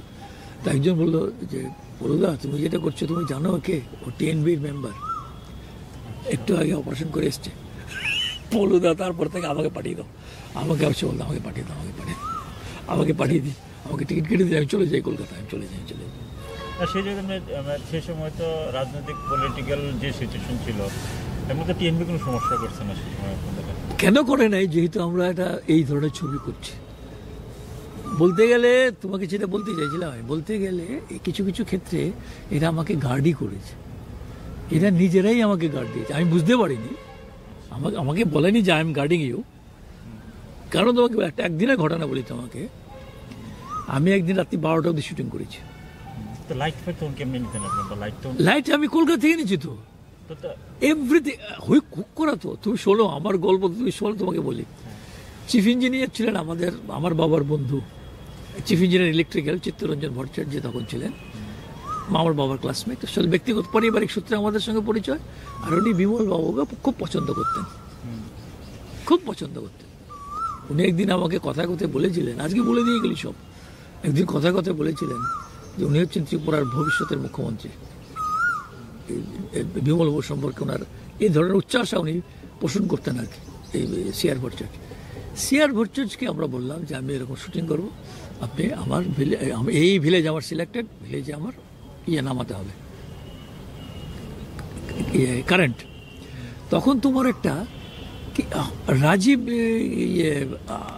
কি বলে যোজনা বোধ একটা ছিল, ওই আলো দেওয়ার আর কি, ইলেকট্রিফিকেশনের একটা এরকম রাজীব বা ইন্দিরা কারণ নামে একটা যোজনা ছিল তোমার রুরাল ইলেকট্রিফিকেশনের, বুঝলে তো।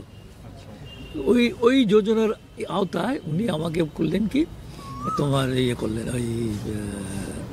ওই বলে আমি তোমার গ্রামের ঘরে তো আলো দিতে পারবো না, কিন্তু আমি গ্রামের উপর দিয়ে নিয়ে যাব, পোল নামিয়ে দেবো। এগুলি উনি আমার শুটিংয়ের আগে আগে করে দিলেন, পোল নামিয়ে দিলেন। এবার ওই পোল থেকে আমরা হুক করতাম, বুঝলে। অনেক সুবিধা পেয়েছি আমি। সঞ্জীব তোমাকে বলি আজকে এই মানুষগুলি ভীষণ সাহায্য করেছেন। তখন লোডশেডিংয়ের উপদ্রব থাকতো, আমার অনুরোধে ওখানকার এক্সিকিউটিভ ইঞ্জিনিয়ার ওই অঞ্চলটাতে লোডশেডিং কম করতেন, যতক্ষণ আমি থাকতাম আর কি, যতক্ষণ আমার শুটিং থাকতো আর কি। ওই কারণ আমার পক্ষে জেনারেটর ব্যবহার করা সম্ভব ছিল না, প্রথমত অত হেভি জেনারেটর নাই, দ্বিতীয়ত জেনারেটরের যে আওয়াজ সেটা কাটার মতো ব্যবস্থা আমার নাই, কারণ আমার সাউন্ড ছিল লাইভ সাউন্ড। আমি কিন্তু ডাব করতে পারিনি ছবিতে, কারণ এর যা ডাব করা ইম্পসিবল এই আর্টিস্ট দিয়ে, তো বুঝতেই পারো তুমি। স্পটে যা ডাব হওয়ার হয়ে গেছে, রাত্রিবেলা যতটুকু সম্ভব আমি ডাব করতাম, রাত্রিবেলা শুটিং ডাকবাংলায় ফিরে আসার পর ওয়াইল্ড ডাবিং যাকে বলে, বুঝতে পারছো তো, এগুলি ওয়াইল্ড ডাবিং, তুমি ছবি দেখছো না কিন্তু ওয়াইল্ড ডাবিং হয়ে যেত। এই ডাব আমরা করেছি। তারপর তোমার এই ধরনের সাহায্য তো পেয়ে গেছি, ওইভাবে তোমার হুক করতাম। তা আমার একদিন রাত্রি 12টা হয়ে গেছে, বিয়ে ছিল, বিয়েটা করতে হবে, তো বিয়েটা করার জন্য রাত্রি 12টা হয়ে গেছে। সে রাত্রি 12টার পর যখন আমি শুটিং করে ফিরছি, জ্যোৎস্না রাত, একটা মাত্র গাড়ি, আর আমরা এই ক্রু মেম্বাররা সমস্ত বাঙালি, একটা লোক নেই। এই পাহাড় দিয়ে আমরা এসেছি তো আমাকে তো কেউ অ্যাটাক করেনি, কেউ মারেনি, একটা জিজ্ঞেস পর্যন্ত করেনি। গ্রামবাসীরা তো আমাকে রাত্রি 12টা অবধি ঘর ছেড়ে দিয়ে বসে আছে, ওরা তো আমাকে ঘর ছেড়ে দিয়েছে। এই মানুষগুলি, যে মানুষগুলি সিনেমা জানে না, তোমার ভাষায় আজকের এই আমাদের যে তথাকথিত যে ডেভেলপড সোসাইটি, তার ভাষায় এরা তো অনেক পিছিয়ে পড়া লোক, অনেক পিছিয়ে পড়া মানুষ তো এরা। এরা তো একটি প্রশ্ন করেনি আমাকে, ওরা তো রাত্রি 12টা অবধি বাইরে ঘুরেছে। যে ভদ্রলোকের বাড়ি আমি কাজ করেছি দিনের পর দিন, আমি তো দুটো টঙ্গর ব্যবহার করেছি, এই দুটো পরিবারের বাড়ির জন্য, একটা ছেলের বাড়ি, মেয়ের বাড়ি, এভরিথিং ন্যাচারাল, পুরো ভিলেজটা নিয়ে নিয়েছিলাম আমি। তো এই জিনিস তো মানে আমার পক্ষে তো সেট করা সম্ভব না, আমি তো সেট তৈরি করতে পারবো না, আমি টাকা কোথায় আমাকে কে সেট তৈরি করে দেবে? আমার পক্ষে তো অসংখ্য কেনা সম্ভব না। ফলে আমাকে তো ন্যাচারালের উপরে নির্ভর করতে হয়েছে, যা এই গ্রামবাসীদের সহযোগিতার উপর। এইভাবে আমরা তো তোমার কাজ করে গেছি। তাহলে সেই সময় আপনাকে মনে হচ্ছিল টিএনভি কোনো সমস্যা করতে? নো, কিছু করেনি। হ্যাঁ, ভয় যে একটা ছিল প্রথম থেকে, কিন্তু একবার যখন কাজে শুরু করে দিই না, তখন কিন্তু তোমার এই ভয়গুলি থাকে না। তখন তো শর্ট নিয়ে প্রবলেম হয়ে যায় না, শর্ট ঠিক হচ্ছে কিনা, আলো ঠিক হচ্ছে। দেখবেন একটা সেলুলোয়েড ছবিতে মানে একটা শর্ট তৈরি করতে অনেক সময় লাগে, শর্ট তৈরি করতে প্রচুর সময় লাগে, লাইটের পজিশন ঠিক করা, লাইট মাপা, অনেক টাইম নেয়। একবার ওই ছেলেগুলি এক্সপার্ট ছিল, মানে একদম ইন্ডাস্ট্রির ছেলে থাকাতে আমার পক্ষে সুবিধা হয়েছিল।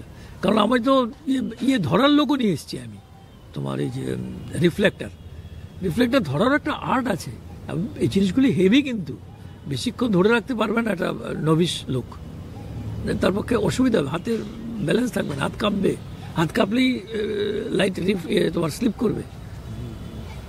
তারপর এই নতুন আর্টিস্ট, একদম নতুন আর্টিস্ট, তো টেক তো অনেকগুলো টেক লাগতো না, প্রচুর টেক লাগতো, ফলে আমাদের টেনশন পুরোটা এখানে থাকতো। আর খাওয়া কি তুমি তো বিশ্বাসই করতে পারবে না, আমরা কি লাঞ্চ করতাম, আমরা তো লাঞ্চ করতাম ওইখানেই, ওই ভিলেজেই করতাম, বাঁধাকপির তরকারি আর ডাল আর শুটকি, এই ছিল আমার পুরো ইউনিটের খাবার। কি বিরক্তি ওদের। মোটামুটি কতদিন এই শুটিং? আমি প্রথম ফেজে করেছি 14 দিন, পরের ফেজে করেছি 15 দিন, 30 দিনে মোটামুটি 30 days। তবু কম্প্রোমাইজ প্রচুর করতে হয়েছে। কম্প্রোমাইজ করতে হয়েছে, এটা কম্প্রোমাইজটা করতে হয়েছে পরের শুটিংয়ে, কিন্তু যখন আমার হাতে টাকা এসছে তখন গিয়ে আমি কম্প্রোমাইজটা করলাম। প্রথম যখন কাজ করি তখন কিন্তু নো কম্প্রোমাইজ, তখন তো আমার ধারণা নাই যে টাকা শেষ হয়ে যাবে। আর পরে যখন আমি কম্প্রোমাইজ করতে গেলাম তখন আমার ভয় হয়ে গেল, এই টাকার মধ্যে আমাকে প্রিন্ট বার করতে হবে, পোস্ট প্রোডাকশনে বিশাল খরচা আছে, পোস্ট প্রোডাকশনের খরচাটা অনেক বড় খরচা। কারণ আরেকটা জিনিস রিস্ক থাকে কি জানো তো, আমরা তো অন্ধ, সেলুলয়েডে কিন্তু বেসিক্যালি উই আর ব্লাইন্ড। যতক্ষণ না ল্যাবরেটরি থেকে আমার হ্রাস আমি দেখতে পাচ্ছি ততক্ষণ আমি জানি না কিন্তু কোয়ালিটি কি। আমাকে আবার রিশুট করতে হতে পারে, প্যাচের কাজ করতে হতে পারে। যদি প্যাচ করতে হয়, তাহলে তো আমি শেষ, কারণ এই লোকেশন তো আমাকে লোকেশনই আসতে হবে, কারণ ছবিটা তো এন্টায়ারলি আউটডোর ওরিয়েন্টেড ছবি, কিন্তু ইনডোরের কোনো ইয়ে নেই, কোনো দৃশ্যই নেই। তো সেক্ষেত্রে তোমাকে তো কলকাতায় শুটিং করা যাবে না, আবার আসতে হবে। যত মিনিমাম স্কেলিটনই আনো তুমি, কিছু লোক তো তোমাকে আনতেই হবে, ক্যামেরা আনতে হবে, কেয়ারটেকার আনতে হবে, ক্যামেরাম্যান আনতে হবে, নাগরা সাউন্ড রেকর্ডিস্ট আনতে হবে, এগুলি তো আমি ছিল নাগরা ফাগরা, আমি তো পুরো সেট দিয়ে কাজ করেছি না, এবং মোটামুটি ভালো ভালো জায়গার জিনিসপত্র আমি নিয়ে এসেছি। সেই সময় আরও কিছু স্মৃতি যদি আমার সঙ্গে শেয়ার করেন, সেই শুটিং পারপাস ফিল্ম নিয়ে এত উঠার চড়াও, হতাশা, তারপরে দুঃখ, আনন্দ, সে তো অনেক কিছু ছিল তোমার, কত কি মানে কত ঝগড়া, কত কিছু। আরে এক মহিলা, আমার একটা রোল করতে, এক ভদ্র মহিলা, এই হয়েছে সম্ভবত মেয়ের মা, ফাইফরুং একটা গানও গিয়েছিল, ফাইফরুংয়ের গান, গলাটা সুন্দর গানের। ফাইফরুং এ খুব মেজাজি মহিলা, এ একটা শট কিছুতেই দিতে পারছে না। আমারও ক্রমশ রাগ, আমার রাগ উঠছে, তার কারণ আমার টেনশন হচ্ছে। এনজি হওয়া মানে বোঝো তো, আমার কমছে, আমার নেগেটিভ কমছে। আমি তো এখানে পাবো না, প্রবলেমটা হচ্ছে আমি তো এখানে কি, আমাকে আবার তাহলে ওয়েট করতে হবে মিনিমাম 72 আওয়ার্স। একটা লোক আগরতলা যাবে, তারপর দিন কলকাতায় যাবে, সে পারচেস করবে, নেক্সট ডে সে ফ্লাই করবে, আগরতলা আসবে, আবার আমবাসা আসবে, 3 দিন লাগবে। একটা লোককে যদি আমি টাকা দিয়ে পাঠাইও রস্টক কিনতে, সে পার্ক স্ট্রিট ছাড়া গিয়ে কিনতে পারবে না, কারণ কোটাকের একটাই, তখন তোমার এতে বিক্রি হতো, ওই রেশনিং কি বলে এটাকে, পারমিট লাগতো, তখন ইম্পোর্ট হতো, তো রস্টক ইম্পোর্ট হতো, ইম্পোর্ট হওয়ার জন্য পারমিট লাগতো, গভর্নমেন্ট অফ ইন্ডিয়া পারমিট দিত, এনএফডিসি পারমিট ইস্যু করতো, সে পারমিট নিয়ে তোমাকে নেগেটিভ আনতে হতো। একটাই ডিলার ছিল ওই পার্ক স্ট্রিটে, কোটাকের, ওরাই ইয়ে করতো, বিক্রি করতো। এমন না যে আজকের মতো, এখন তো ধরো অ্যাভেলেবল, এখন তো পারমিট লাগে না, যেতে যে কোনোই হোক, পরের দিকে এটা উঠে গেছিল। তো আপনার যখন ছবি করতেছেন তখন সেই পরিস্থিতিটা আপনারা প্রতিবন্ধকতা করছেন, আর আমি ছবি করুন কি লাইভ না, এইগুলি কেন মনে হয় জানি না, আজকে এখন তো এত মনে নাই আমার, তখন মনে হয়েছিল কে জানি না। তবে ছবি ত্যাগ করি এই মানসিকতা আমার আসে নাই, যদি আসতো তাহলে কিন্তু ছবি কমপ্লিট হতো না। তুমি মনে রাখবে প্রায় 1.5 বছর, এই 1.5 বছর কিন্তু আমার খুব জ্বালা গেছে। 85 ফুল, পুরো 85, আর 84-এর যদি তুমি আর 7-8 মাস ধরো, এই পিরিয়ডটা কিন্তু আমার খুবই খারাপ গেছে, খুবই ফ্রাস্ট্রেশন, মানে একটা পিরিয়ড গেছে আমার। তখন নাকি তখন কিছুই ভাল লাগতো না, তখন কাউকেই ভাল লাগে না, প্রত্যেকের প্রতি আমার তখন রাগ, এই লোকটা টাকাটা দেয় না, করে দিলেই তো পারে, এর তো অনেক টাকা। অবশ্যই চেতাচেতি করছেন না কোনো মিনিস্টারের লগে সেই সময়? খারাপ ব্যবহার করি না আমি। খারাপ ব্যবহার না, কিন্তু রাগ তো অনিল বাবুর সঙ্গে হয়েছিল, তো আলটিমেটলি মানে উনি একটু ডিলে, যাই হোক এগুলো এখন তো বলে লাভ নেই। না না কেউ নেই বলা যেতে পারে। এখন এখন অনিল বাবু, অনিল সরকারের উপর সঙ্গে তো একটু আমার কথা কাটাকাটির মতো হয়ে গেছিলো। যাই হোক, তো উনি তো আলটিমেটলি তো হয়েছে, টাকাটা তো দিল আলটিমেটলি তার ডিপার্টমেন্ট থেকে তো টাকাটা গেল। আপনার মনে হয়েছে না যে সিপিএম সরকার আপনার নেগেটিভ ফিল্মের প্রতি টোটালি? ওই সময় নেগেটিভ ছিল তো, এখনো তো নেগেটিভ, নেগেটিভ, দে আর নেগেটিভ। এবং আমি যদি ধরি 25 যে আপনি চিন্তা করুন, আপনারটাই বোধহয় সম্ভবত লাস্ট ফিনাল না, পরে দিয়া বোধহয় সম্ভবত ইয়ে করছে, রুহি দেববর্মার ছবিটা করলো, এটা এডিসি করলো, এডিসি ত্রিপুরা সরকারের মাধ্যমে গেছে মানে মনে হয় না কোনো ফিল্ম পলিসি, না পলিসি নাই এদের, কোনো পলিসি নাই না, নাই না। এরপরে তো দীপেন বাবু তো বেশি দিন ছিলেন না, ধরো তারপর দিন দীপেন বাবু 88 তো শেষ হয়ে গেল দীপেন বাবু, তারপর তো মুখ্যমন্ত্রী উনি হন নাই, তারপর তো দশরথ বাবু সিনারিও চেঞ্জ হতে থাকলো। তারপরে যিনি এলেন যুবক, আমাদের চেয়ে বয়সে খুব বেশি ডিফারেন্স না ওনার, তারপরে যিনি দীর্ঘদিন মুখ্যমন্ত্রী ছিলেন লেফট ফ্রন্টের, তার সঙ্গে আমার কথা হয়েছিল, কিন্তু উনি সবই স্বীকার করেন কিন্তু কাজে করেন না আর কি, করেননি। শোনো, আমাকে লজ্জা পেতে হয়, তোমাকে একটা কথা বলি, একটা সেমিনার হয়েছিল গুয়াহাটিতে সার্ভাইভাল নিয়ে, regional film in north east are facing crisis, এর সার্ভাইভালের উপর একটা সেমিনার হয়েছিল, তো আমি পার্টিসিপেট করেছিলাম ফ্রম ত্রিপুরা। সেখানে যখন আমি আমার ত্রিপুরা, ওই সময়ে এমনই করুন অবস্থা ত্রিপুরার, একটা সিনেমা হলও নাই। একটা সময় ছিল তো যে ত্রিপুরায় কোনো সিনেমা হল ছিল না, তোমার এগুলি মনে আছে কিনা আমি জানি না, একটা সময় ছিল যখন ত্রিপুরাতে কোনো সিনেমা হল ছিল না, এদের এই মাল্টিপ্লেক্সটা হওয়ার আগে। রূপসী যখন বন্ধ হয়ে গেল, সূর্যঘর বন্ধ হয়ে গেল, রূপসা বন্ধ হয়ে গেল, চিত্রকথা বন্ধ হয়ে গেল, সাব ডিভিশনের সমস্ত সিনেমা হলগুলি বন্ধ হয়ে গেল, ত্রিপুরা রাজ্যে কোনো সিনেমা দেখাবার বন্দোবস্ত নাই, ত্রিপুরা সরকারের কোনো এফোর্ট নাই, কোনো প্রচেষ্টাও নাই। আমি ওনার সঙ্গে দেখা করলাম, মানিক সরকার মহোদয়ের সঙ্গে, ওনার সঙ্গে দেখা করে আমি বললাম যে আপনি একটা কাজ করুন, অন্তত রবীন্দ্র ভবন যেটা আমাদের আছে, এই রবীন্দ্র ভবন এবং সুকান্ত ভবন, এই অঞ্চলটাকে নিয়ে একটা কালচারাল কমপ্লেক্সের মতো ডেভেলপ করুন, রবীন্দ্র ভবনে একটা রেগুলার ফিল্ম শো দেখাবার ব্যবস্থা করুন। রবীন্দ্র ভবনে কিন্তু প্রজেকশন রুম ছিল, তুমি জানো আগেরটায়, এখন তো জানি না, আমি কিন্তু পুরোনোটার কথা বলছি, প্রজেকশন রুম ছিল। আমি বললাম আপনি অন্তত স্যাটারডে সানডেতে রবীন্দ্র ভবনে ছবি দেখাবার ব্যবস্থা করুন, কলকাতার সঙ্গে টাই আপ করুন, করে ভালো ভালো ছবি দেখান, মানুষকে ভালো ছবি দেখাবার জন্য একটা অভ্যাস তৈরি হবে, আর যেহেতু সিনেমা হল নাই, মানুষেরা সিনেমা দেখতে পারবে। উনি আমার কথাটা শুনে বললেন আপনি লিখে দিন আমাকে প্রপোজাল আকারে। আমি বললাম কি, লিখেও দিলাম, কিন্তু সেটা উনি মানে লিখিত স্তরেই আছে। উনি কথা প্রসঙ্গে আমাকে কি বলেছিল তুমি জানো? উনি কথা প্রসঙ্গে আমাকে বলেছিলেন যে আমাদের পার্টিতে কেউ সিনেমা বোঝে না। এখন যেহেতু ওনার পার্টিতে কেউ সিনেমা বোঝে না, হয়তো সেই কারণেই ত্রিপুরা রাজ্যে সিনেমা সম্পর্কে ওরা কেউ ভাবেন না আর কি।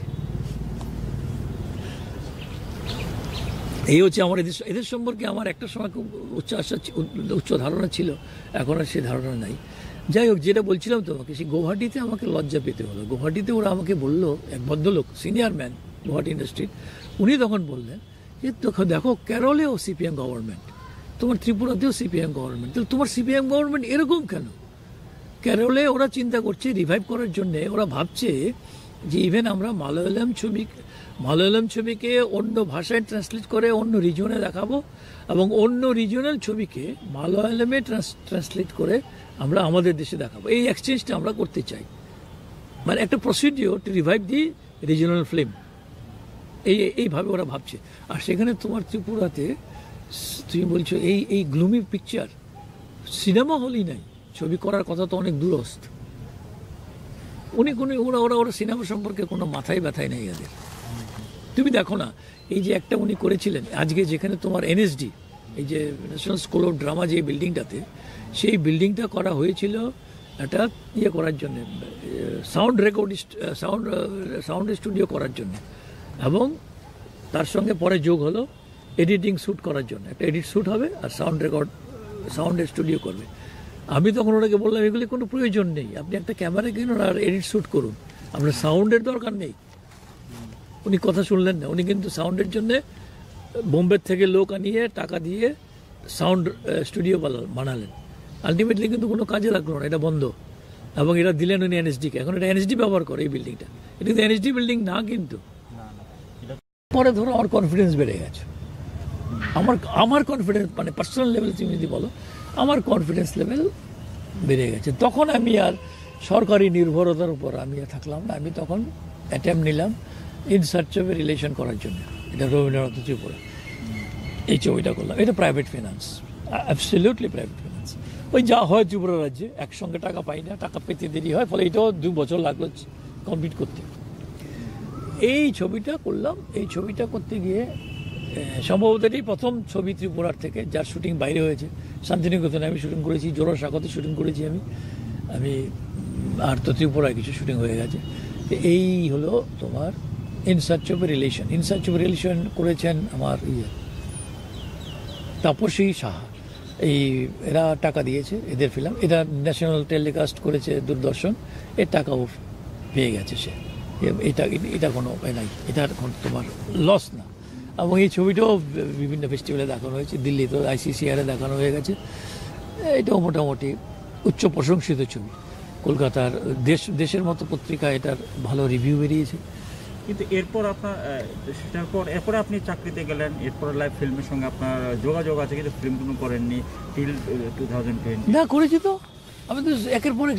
আমার তো ডকুমেন্টারি হয়ে চলেছে, তো ফিচার নেই। ফিচার ছবি আর হয়নি, ফিচার ছবি আর করা সম্ভব নেই। এখন আমার টাকা লাগবে, এখন আমার পক্ষে আর লংতরাই ছবির মতো এত কম টাকায় ছবি করা সম্ভব না। ওইভাবেও ছবি করা এখন আর সম্ভব না। এখন একটা হ্যান্ডফুল অফ অ্যামাউন্ট না পেলে ছবি করা যাবে না, এত কম্প্রোমাইজ আর এখন করা যাবে না।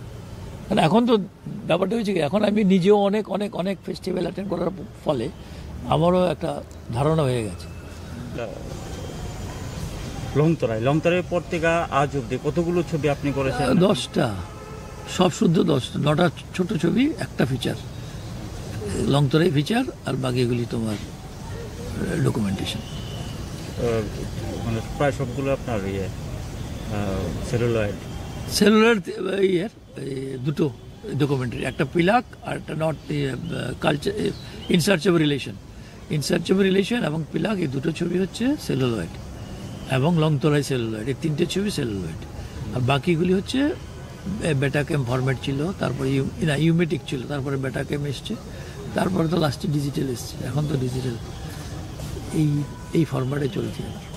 তো 2000 আপনার লাস্ট ছবি কবে করেছেন? এই লাস্ট তো 16 কি 16তে এই যে নিমাই সন্ন্যাস করলাম। এক ঘন্টার ছবি নিমাই সন্ন্যাস, ত্রিপুরা সরকার না, EJCC, ইস্টার্ন জোনাল কালচারাল সেন্টারের ছবি। 1 ঘন্টা দেখার তো কোনো দেখার কোনো সুযোগ নেই। এগুলি আলমারিতে থাকে, এগুলি ছবি আমরা করি, তারপর ওরা আলমারিতে রেখে দেয়, বাস কাজ শেষ। না, এগুলি কোনো অর্থহীন। আমি এদেরকে বললাম যে তোমরা আমাকে অথরাইজ করে দাও। আমি একটা চিঠি দিলাম ওদের ডাইরেক্টরকে যে ইউ অথরাইজ মি, যাতে করে আমি ছবিটা ফেস্টিভ্যালে পাঠাতে পারি, মুম্বাই ইন্টারন্যাশনাল ফিল্ম ফেস্টিভ্যালে যাতে আমি পাঠাতে পারি, আমাকে অথরাইজ করো। ওরা রেসপন্সই করে না, আর ত্রিপুরা গভর্নমেন্টও পার্সু করে না। এগুলো একটা পার্সুয়েশনের ব্যাপার আছে। ত্রিপুরা গভর্নমেন্ট যদি বলে যে না ইয়েস আমি চাই এটা যাক, তাহলে যাবে। পার্সুয়েশন নেই তো। এতে ত্রিপুরা গভর্নমেন্টেরও তো কেউ এগুলি বোঝে বলে আমার মনে হয় না। আপনি এই দীর্ঘ 40 বছর প্রায় আমি যদি দীর্ঘ 40 বছরে আপনার কি মনে হয় ত্রিপুরা ফিল্মের দিকে এগিয়েছে? কি করে বলি আমি এগিয়েছে? আমি তো কোনো লক্ষণ দেখি না, আমি কোনোই লক্ষণ দেখি না এগুলোর। এটা সব যা হচ্ছে এখন সব তোমার মানে ইন্ডিভিজুয়াল এফোর্ট, সব ব্যক্তিগত উদ্যোগ, যার ব্যক্তিগত উদ্যোগে যে পারে ছবি করছে। যে এছাড়া তো আমি কোনো সিস্টেমেটিক বিষয় নাই যে একটা ইন্ডাস্ট্রি ডেভেলপ করতে গেলে যে সিস্টেমেটিক দরকার, যাটা সেই ধরনের কোনো এফোর্ট ত্রিপুরাতে এখনও অবধি হয় নাই, আর হবে বলে আমার মনে হয়। এবং এতে তো অল্টারনেট এমপ্লয়মেন্ট জেনারেটও হয় আমার যা ধারণা। আমি যদি নর্থ ইস্ট অন্য স্টেট, আসাম, এদিকে মণিপুর, অরুণাচল প্রদেশ, ওদের সরকার কিন্তু বেশ ভালো ইনিশিয়েটিভ নিয়েছে ফিল্মের। আসাম এবং মণিপুর পার্টিকুলারলি, আমি অরুণাচলটা জানি না, আসাম এবং মণিপুর পার্টিকুলারলি এরা যথেষ্ট উদ্যোগী। প্রতিবন্ধকতা তো ফিনান্স। আমার চাকরি আমার জীবনে কখনোই কোনো প্রতিবন্ধকতা সৃষ্টি করেনি। আমি খুব সৌভাগ্যবান ওই দিক থেকে ছিলাম, কারণ আমার ডিপার্টমেন্টের টপ মোস্ট বসরা এরা চোখ বন্ধ করেছিল। They allowed me to go ahead. এরা আমাকে একটা দিনের জন্য এরা বলেনি যে তুমি এটা কেন করছো। কারণ যে কোনো কারণেই হোক, তারা আমাকে পছন্দ করতো কি না করতো, বা কষ্টটাকে ভালোবাসতো কি না বাসতো, আমাকে ডিস্টার্ব করেনি। ফলে ওটা আমার কাছে কোনো প্রতিবন্ধকতা কখনোই ছিল না। আমার কাছে যেটা প্রতিবন্ধকতা ছিল সেটা হচ্ছে ফিনান্স। আমি ফিনান্স পাইনি কখনো, কারণ তখন আর আমার টাকা 30-40 লাখ টাকার নিচে ছবি করা সম্ভব না। সেলুলয়েডে মিনিমাম 40 লাখ দরকার একটা ছবি করতে গেলে। এবং এখনও যদি আমরা টাকা পাই, কেন ছবি করতে পারবো? এখনও তো আমি ভাবছি না নেই ছবি করার কথা, তো এখনও ভাবছি। আমি তো চেষ্টা করি, বিভিন্ন জায়গায় চেষ্টা করি যে ডিজিটালের দিকে আপনি করতে পারেন। ডিজিটালে যেত, কিন্তু মুশকিল হচ্ছে ডিজিটালের বিষয়টা আমি একটু কম বুঝি, যে স্বীকার করে নেওয়া ভালো। এখন তো সেলুলার কাজ হয়ও না, এখন সেলুলয়েডের কাজ কোনো হয় না। কিন্তু তোমাকে বলছি, সেলুলয়েড কিন্তু আবার ফিরে আসছে খুব সম্প্রতি। এই যে একাডেমি অ্যাওয়ার্ড, আগের মতো এই যে একাডেমি অ্যাওয়ার্ড দিল অস্কার, 5টা ছবি এসছে সেলুলয়েডের। কোডাক আবার রিভাইভ করছে, কোডাকের নতুন নিয়ে বার করেছে আবার নেগেটিভ। হ্যাঁ, নেগেটিভ যেটা যদি বার করে থাকে তাহলে সেটার কস্ট আর এখন ভিডিও যেটা, আমি সেটা বলছি না। আমি তোমাকে কস্টিংয়ের কথা বলছি না। কস্টিং তোমারটা অবশ্যই চিপ, কিন্তু অ্যাজ এ ফিল্ম সিনেমার কথা যদি আজকেও দাঁড়িয়ে চিন্তা করো, তুমি দেখবে সেলুলয়েড অনেক বেশি সুদিং, অনেক বেশি সুন্দর তার ছবি। তোমার যে ডিজিটালে ব্রাইটনেস বেশি, যে ব্রাইটনেস মানে আননেসেসারি ব্রাইটনেস আমি মনে করি বেশি, যে কারণে আমরা বলি এটাকে প্লাস্টিক ফটোগ্রাফি বলি আমরা ডিজিটাল ছবিকে। যাই হোক, সেটা অন্য জিনিস। আমি অ্যাজ এ আর্ট ধরি, এবং আর্ট এবং আর্টিস্ট যেভাবে রচনা করে, আর ফিল্ম আমি যে কমার্শিয়াল চিন্তা ভাবনা করি, গুড ফিল্ম ব্যাড ফিল্ম এটার মধ্যে আমি বিশ্বাসী, কিন্তু তবুও একটা যে ডিফারেন্সিয়েট আছে দুটার মধ্যে। তা আপনার মনে হয় না সেলুলয়েড থেকে ডিজিটাল হনে কাজের সুযোগ অনেক বেড়ে গেছে, অনেক বেশি এক্সপোজার হচ্ছে মানে আর্টিস্ট এবং আর্ট, ফিল্মের আর্ট এক্সপোজার হয়েছে, কিন্তু ভালো কাজ হচ্ছে না কেন? তুমি দুটো জিনিস পাশাপাশি তুমি তখন সেটা অভাব। আমি নিশ্চয়ই ট্যালেন্টের অভাব বা কোনো কিছু আমি বলতে হবে, হয়তো আমি তো হতে পারে হয়তো ট্যালেন্টের অভাব, কিন্তু ভালো ভালো তোমাদের এই টেকনোলজিতে কিছু ভালো ভালো কাজও হয়। এই নতুন ডিজিটাল ইয়েতে টেকনোলজিতে ভালো ভালো মানে ভালো কাজ, মানে কি টেকনিক্যাল কাজ ভালো হয় আমি বলছি।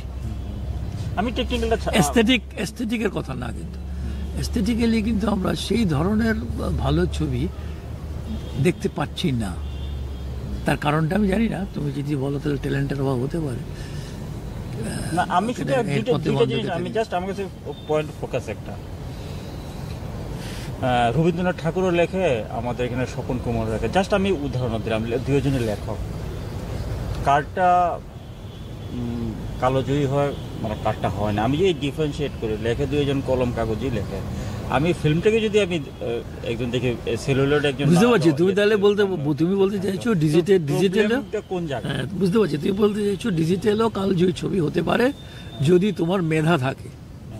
অফকোর্স তোমার যদি মেধা থাকে তাহলে আর্ট তো আমার, আমি এটা এই বিষয়ে অস্বীকার করার কোনো কারণ নেই। এখন একটা মেধাহীনতার সময় চলছে সমাজে সর্বত্র, সব স্পেয়ারে, শুধুমাত্র সিনেমা তৈরির জন্য না, সমস্ত জায়গায় একটা মেধাহীনতা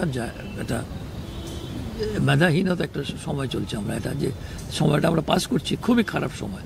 ফলে এই ভালো জিনিস আমরা আশা করি, কিন্তু ভালো জিনিস আমরা পাই না। রিসেন্টলি আপনি কি ডিজিটাল ছবি দেখলেন যেগুলো আপনার মধ্যে খুব প্রভাব বিস্তার করছে? দেখো, এখন আমার দেশের তো ছবি আমি তো খুব কম ছবি দেখি এখন, ইদানিং খুব কম দেখি। বলে ভারতবর্ষের আর ভালো ছবি হচ্ছেও না ভারতবর্ষে। বুদ্ধদেব দাশগুপ্তের ছবি হলে আমি দেখি এখন সাধারণত। আর তোমার বিদেশি ছবিতে এই দুটো ছবি দেখলাম, তোমাকে তো বললাম আমি, এই যে 1917 আর প্যারাসাইট, দুটি তো ভালো ছবি। এখন এই দুটো ছবি দেখলে তুমি বলবে যে দুটো ডিজিটালের ছবি, তাহলে মেধা থাকলে ছবি ভালো হয়, উত্তরণ ঘটে। প্যারাসাইট তার এক্সাম্পল, তাই তো। এর চেয়ে তো ভালো এক্সাম্পল হয় না। কারণ এত এত এত সারা জাগানো ছবি প্যারাসাইট তো খুব সারা জাগিয়েছে, তো ভীষণ সারা জাগিয়েছে। মানে ট্রাম্পকেও মন্তব্য করতে হয়েছে আজকে এই এই ছবি মানে পুরস্কৃত হওয়ার কারণে। এজ এ ফিল্ম মেকার আপনি নিজেকে কি চোখে দেখেন? কি চোখে বলে অ্যাজ এন অভিস আমি এখনো শেখার প্রচেষ্টায় আছি, লার্নিং প্রসেসে আছে। আই এম এ লার্নার, কারণ আমাদের এখনো শেখার বহু কিছু বাকি। এবং আপনি সামনে কি মানে দেখতে চাইতেছেন যে এজ এ ত্রিপুরা ফিল্মের ক্ষেত্রে কি হোক, বা মানে নতুন যারা আইতে চাইতেছে এই লাইনে, তাদের প্রতি আপনার কি উপদেশ থাকবে, অ্যাডভাইস থাকবে? যে আপনি তো ত্রিপুরাতে ফার্স্ট ছবি করলেন। আমার একটা আশা থাকবে একটা ভালো ছবি হোক ত্রিপুরার থেকে। অনেক দিন ভালো ছবি হয় না, তো বহুদিন কোনো সেলুলার মানে ফিচার ছবি, বহুদিন কোনো ফিচার ছবি হচ্ছে না। মানে একটা ভালো ছবি করো ত্রিপুরার থেকে। ত্রিপুরায় কিন্তু ছেলে মেয়ে ভালো আছে কাজ করার মতো। এখন এনএসডি হওয়াতে আরও কিছু ট্রেন্ডও হয়ে গেছে, কিছু ছেলে মেয়ে তারাও আছে। ফলে এখন কিন্তু চেষ্টা করলে আমার মনে হয় একটু ভালো ছবি করা যায়। যাকে তুমি একটা কথা বললে আমার তো আশা লাগছে আমার কাছে, আমি একটু আশান্বিত হচ্ছি। আমি দেখি, আমি একটু সিরিয়াসলি ভাববো বিষয়টা নিয়ে। একটা নিজেরা একটা এফোর্ট করাই, তো অন্য বড় ফিনান্সারের জন্য অপেক্ষা না করে লেট আস ট্রাই। এখন তো আপনি টেনশন, এই সময়গুলো কাটে কীভাবে এখন বর্তমানে? আমি কিন্তু হয় কিছু লিখি, চেষ্টা করি কিছু লিখতে। মাঝে মাঝে আমাকে লিখতে হচ্ছে, বিভিন্ন জায়গা থেকে মানুষ একটু চায়, কম যদিও। সোশ্যাল মিডিয়াতে দেখাই যায় না। সোশ্যাল মিডিয়াতে আমি লিখি খুবই কম, আমি খুবই কম, ধরো বছরে 3-4টে লেখা আমি লিখি। এই তো সেদিনও লিখলাম, গুয়াহাটি থেকে একটা ইয়ে বার করেছে ওরা, একটা কাগজ, আমাকে রিকোয়েস্ট করলো তুমি একটা ছবি লেখো। লিখলাম আমি survival crisis of Tripura cinema, লিখে দিয়েছি। আমাকে বললো ত্রিপুরা সিনেমা নিয়ে লেখো, আমি লিখে দিলাম survival crisis of Tripura cinema. সত্যি তো আমরা একটা ক্রাইসিসের মধ্যে আছি। সেগুলো তো এখানে প্রচার করা দরকার। ওরা আমাকে একটা কপি দেয়। সেন্টিনেল থেকে একটা ইস্যু বার করেছিল, নর্থ ইস্ট ফিল্ম, আমাকে বললো একটা লেখা দিন, ওদেরকে একটা লেখা দিই। এই ধরনের কোনো ম্যাগাজিন, ওই যে প্রান্তর নাকি ওরা একটা বার করে একটা কাগজ, কাগজ যে তোমার আরোহণ একটা কাগজ, পূজার সংখ্যায় ওরা আমার কাছে একটা লেখা চায়, ওদেরকে আমি লেখা দিই। সেন্সার নিয়ে একটা লেখা দিয়েছিলাম, লিখি আমি ওই কম, কোয়ান্টিটি খুবই কম, 3-4টে লিখি। এছাড়া ধরো আমার আরেকটা বিষয়ের আকর্ষণ আছে, সেটা হচ্ছে আর্কিওলজি। ত্রিপুরার আর্কিওলজির উপর আমার কিছু কাজ আছে, আর্কিওলজির উপর আমার কাজ। এগুলি মূলত ছবি করতে গিয়ে এগুলি ডেভেলপ করে আমার। পিলাক, নকুটি, রবীন্দ্রনাথ, এগুলি করতে গিয়ে গভীরে পড়াশোনা করার একটা আগ্রহ ডেভেলপ করে। সেগুলি করতে গিয়ে আমি কিছু কাজ করেছিলাম, যার ফলে আমার 5টা বই আছে। কিন্তু পিলাকের উপর আমার বই আছে, ঊনকোটির উপর আমার বই আছে, মগদের লাইফ নিয়ে আমার একটা উপন্যাস আছে, রাধা রমনের যে তোমার গান, গান, এই যে সিলেটিদের যে নাচ, এই যে ধামাইলের ওনার অনেক গান আছে রাধা রমন দত্তের। আমি সিলেট গেছি ওনার গান টান কালেক্ট করার জন্য, তার উপর একটা কম্পাইলেশন আমার আছে। কাজ করবো এরকম। এক সময় আমার যখন ছবি করি না, তখন এদিকে আমার মন ধাওয়া করে আর কি, তখন যায়। কিন্তু সম্প্রতি আমি তোমার এই শেষ করেছি আমি ত্রিপুরার ইতিহাস, আমরা যেটা জানি ত্রিপুরার ইতিহাস, তার একটা অ্যানালাইটিক্যাল একটা অ্যাপ্রোচ করার একটা চেষ্টা করেছি, সেটা আমি ফিনিশ করেছি। এখনও বেরোয়নি, বই বেরোয়নি, আমার কাজ শেষ হয়েছে আর কি। তো কাজ টুকটাক আমার সাধারণত আমি এখনও অবধি আইডিয়াল সময় কাটাই না আর কি, যে গসিপ করলাম কি এই করলাম সেই করলাম, এসবের মধ্যে আমি এখনও থাকি। সিনেমা আমি দেখি, যেহেতু কলকাতায় থাকি, নভেম্বর মাসটা আমরা সিনেমা দেখি, 15 দিন তা ভালো সিনেমা দেখি। তারপর এছাড়া চুজি আমি যে ছবিগুলি মনে হয় দেখার মতো, কলকাতায় তো সব ছবি আসে মোটামুটি, যেগুলি দেখার মতো সে সমস্ত 2-1টা সব ছবি আমি দেখি না, দেখি। আর কিছু বই টই পড়াশোনা করি। ত্রিপুরা ছেড়ে চলে গেলেন, তো ত্রিপুরা নিয়ে কি ভাবছেন না? ত্রিপুরা নিয়ে তো ত্রিপুরা ছেড়ে আমি চাই নাই। হ্যাঁ, এই যে এইভাবে ব্যবস্থা করে আসতে হয় আর কি। আমার ভাগ্যটা ভালো, উনি হাঁটতে পারেন। বয়স কত হলো? 92। উনি এখনও হাঁটতে পারেন, এটা আমার সৌভাগ্য আমাদের, যে কারণে রেখে আসতে পারে। হয়তো জানি না আর কদিন পারবো। এই আমার পিছু টান, যে কারণে আমি আগরতলায় কম থাকতে পারি, এখন কলকাতায় বেশি থাকতে হয়। তার মানে এই না যে আমার আগরতলার সঙ্গে সম্পর্ক শেষ বা আমার সঙ্গে ত্রিপুরার সম্পর্ক শেষ, ব্যাপারটা তা না। আমার সমস্ত কাজ ত্রিপুরা কেন্দ্রিকই। এখনো অবধি আমি যত কাজ করেছি সব কিছু কিন্তু ত্রিপুরা কেন্দ্রিকই।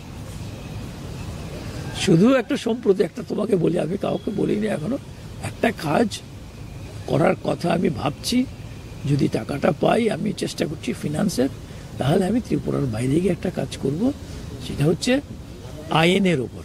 ইন্ডিয়ান ন্যাশনাল আর্মি মণিপুরের মৈরাঙে এসেছিল 1944 সালে যুদ্ধ করতে, ভারত স্বাধীন করার জন্য নেতাজির নেতৃত্বে, জানো তো সেটা। সেই সময়ে ওখানকার যে সমস্ত সাধারণ মানুষ সাহায্য করেছিল তাদের কথা বলার জন্য আমি একটা ডকুমেন্টারির কথা ভাবছি, যেটা হিস্ট্রিতে এখনো আনরিপ্রেজেন্টেড। সবাই ভারতবর্ষের ইতিহাস কিন্তু নেতাদের ইতিহাস, সাধারণ মানুষের কথা কিন্তু অনুচ্চারিত। ওই কমন পিপলদের কথা বলে, যারা রাস্তা দেখিয়েছিল আইনের সূর্যালকে। টেরেন তো, জঙ্গল তো, মণিপুরের জঙ্গলে যে রাস্তা, ওটা রাস্তা চেনে না। ওই মানুষ যারা ব্রিটিশদের সেনাবাহিনীর কোথায় ক্যাম্প দেখিয়ে দিয়েছিল, যারা খাদ্য দিয়ে সাহায্য করেছিল যখন তারা স্টারভেশনে পড়ে গেছিল আইনেরা, এই মানুষদের কথা বলার জন্য একটা ডকুমেন্টারি করার কথা আমি ভাবছি।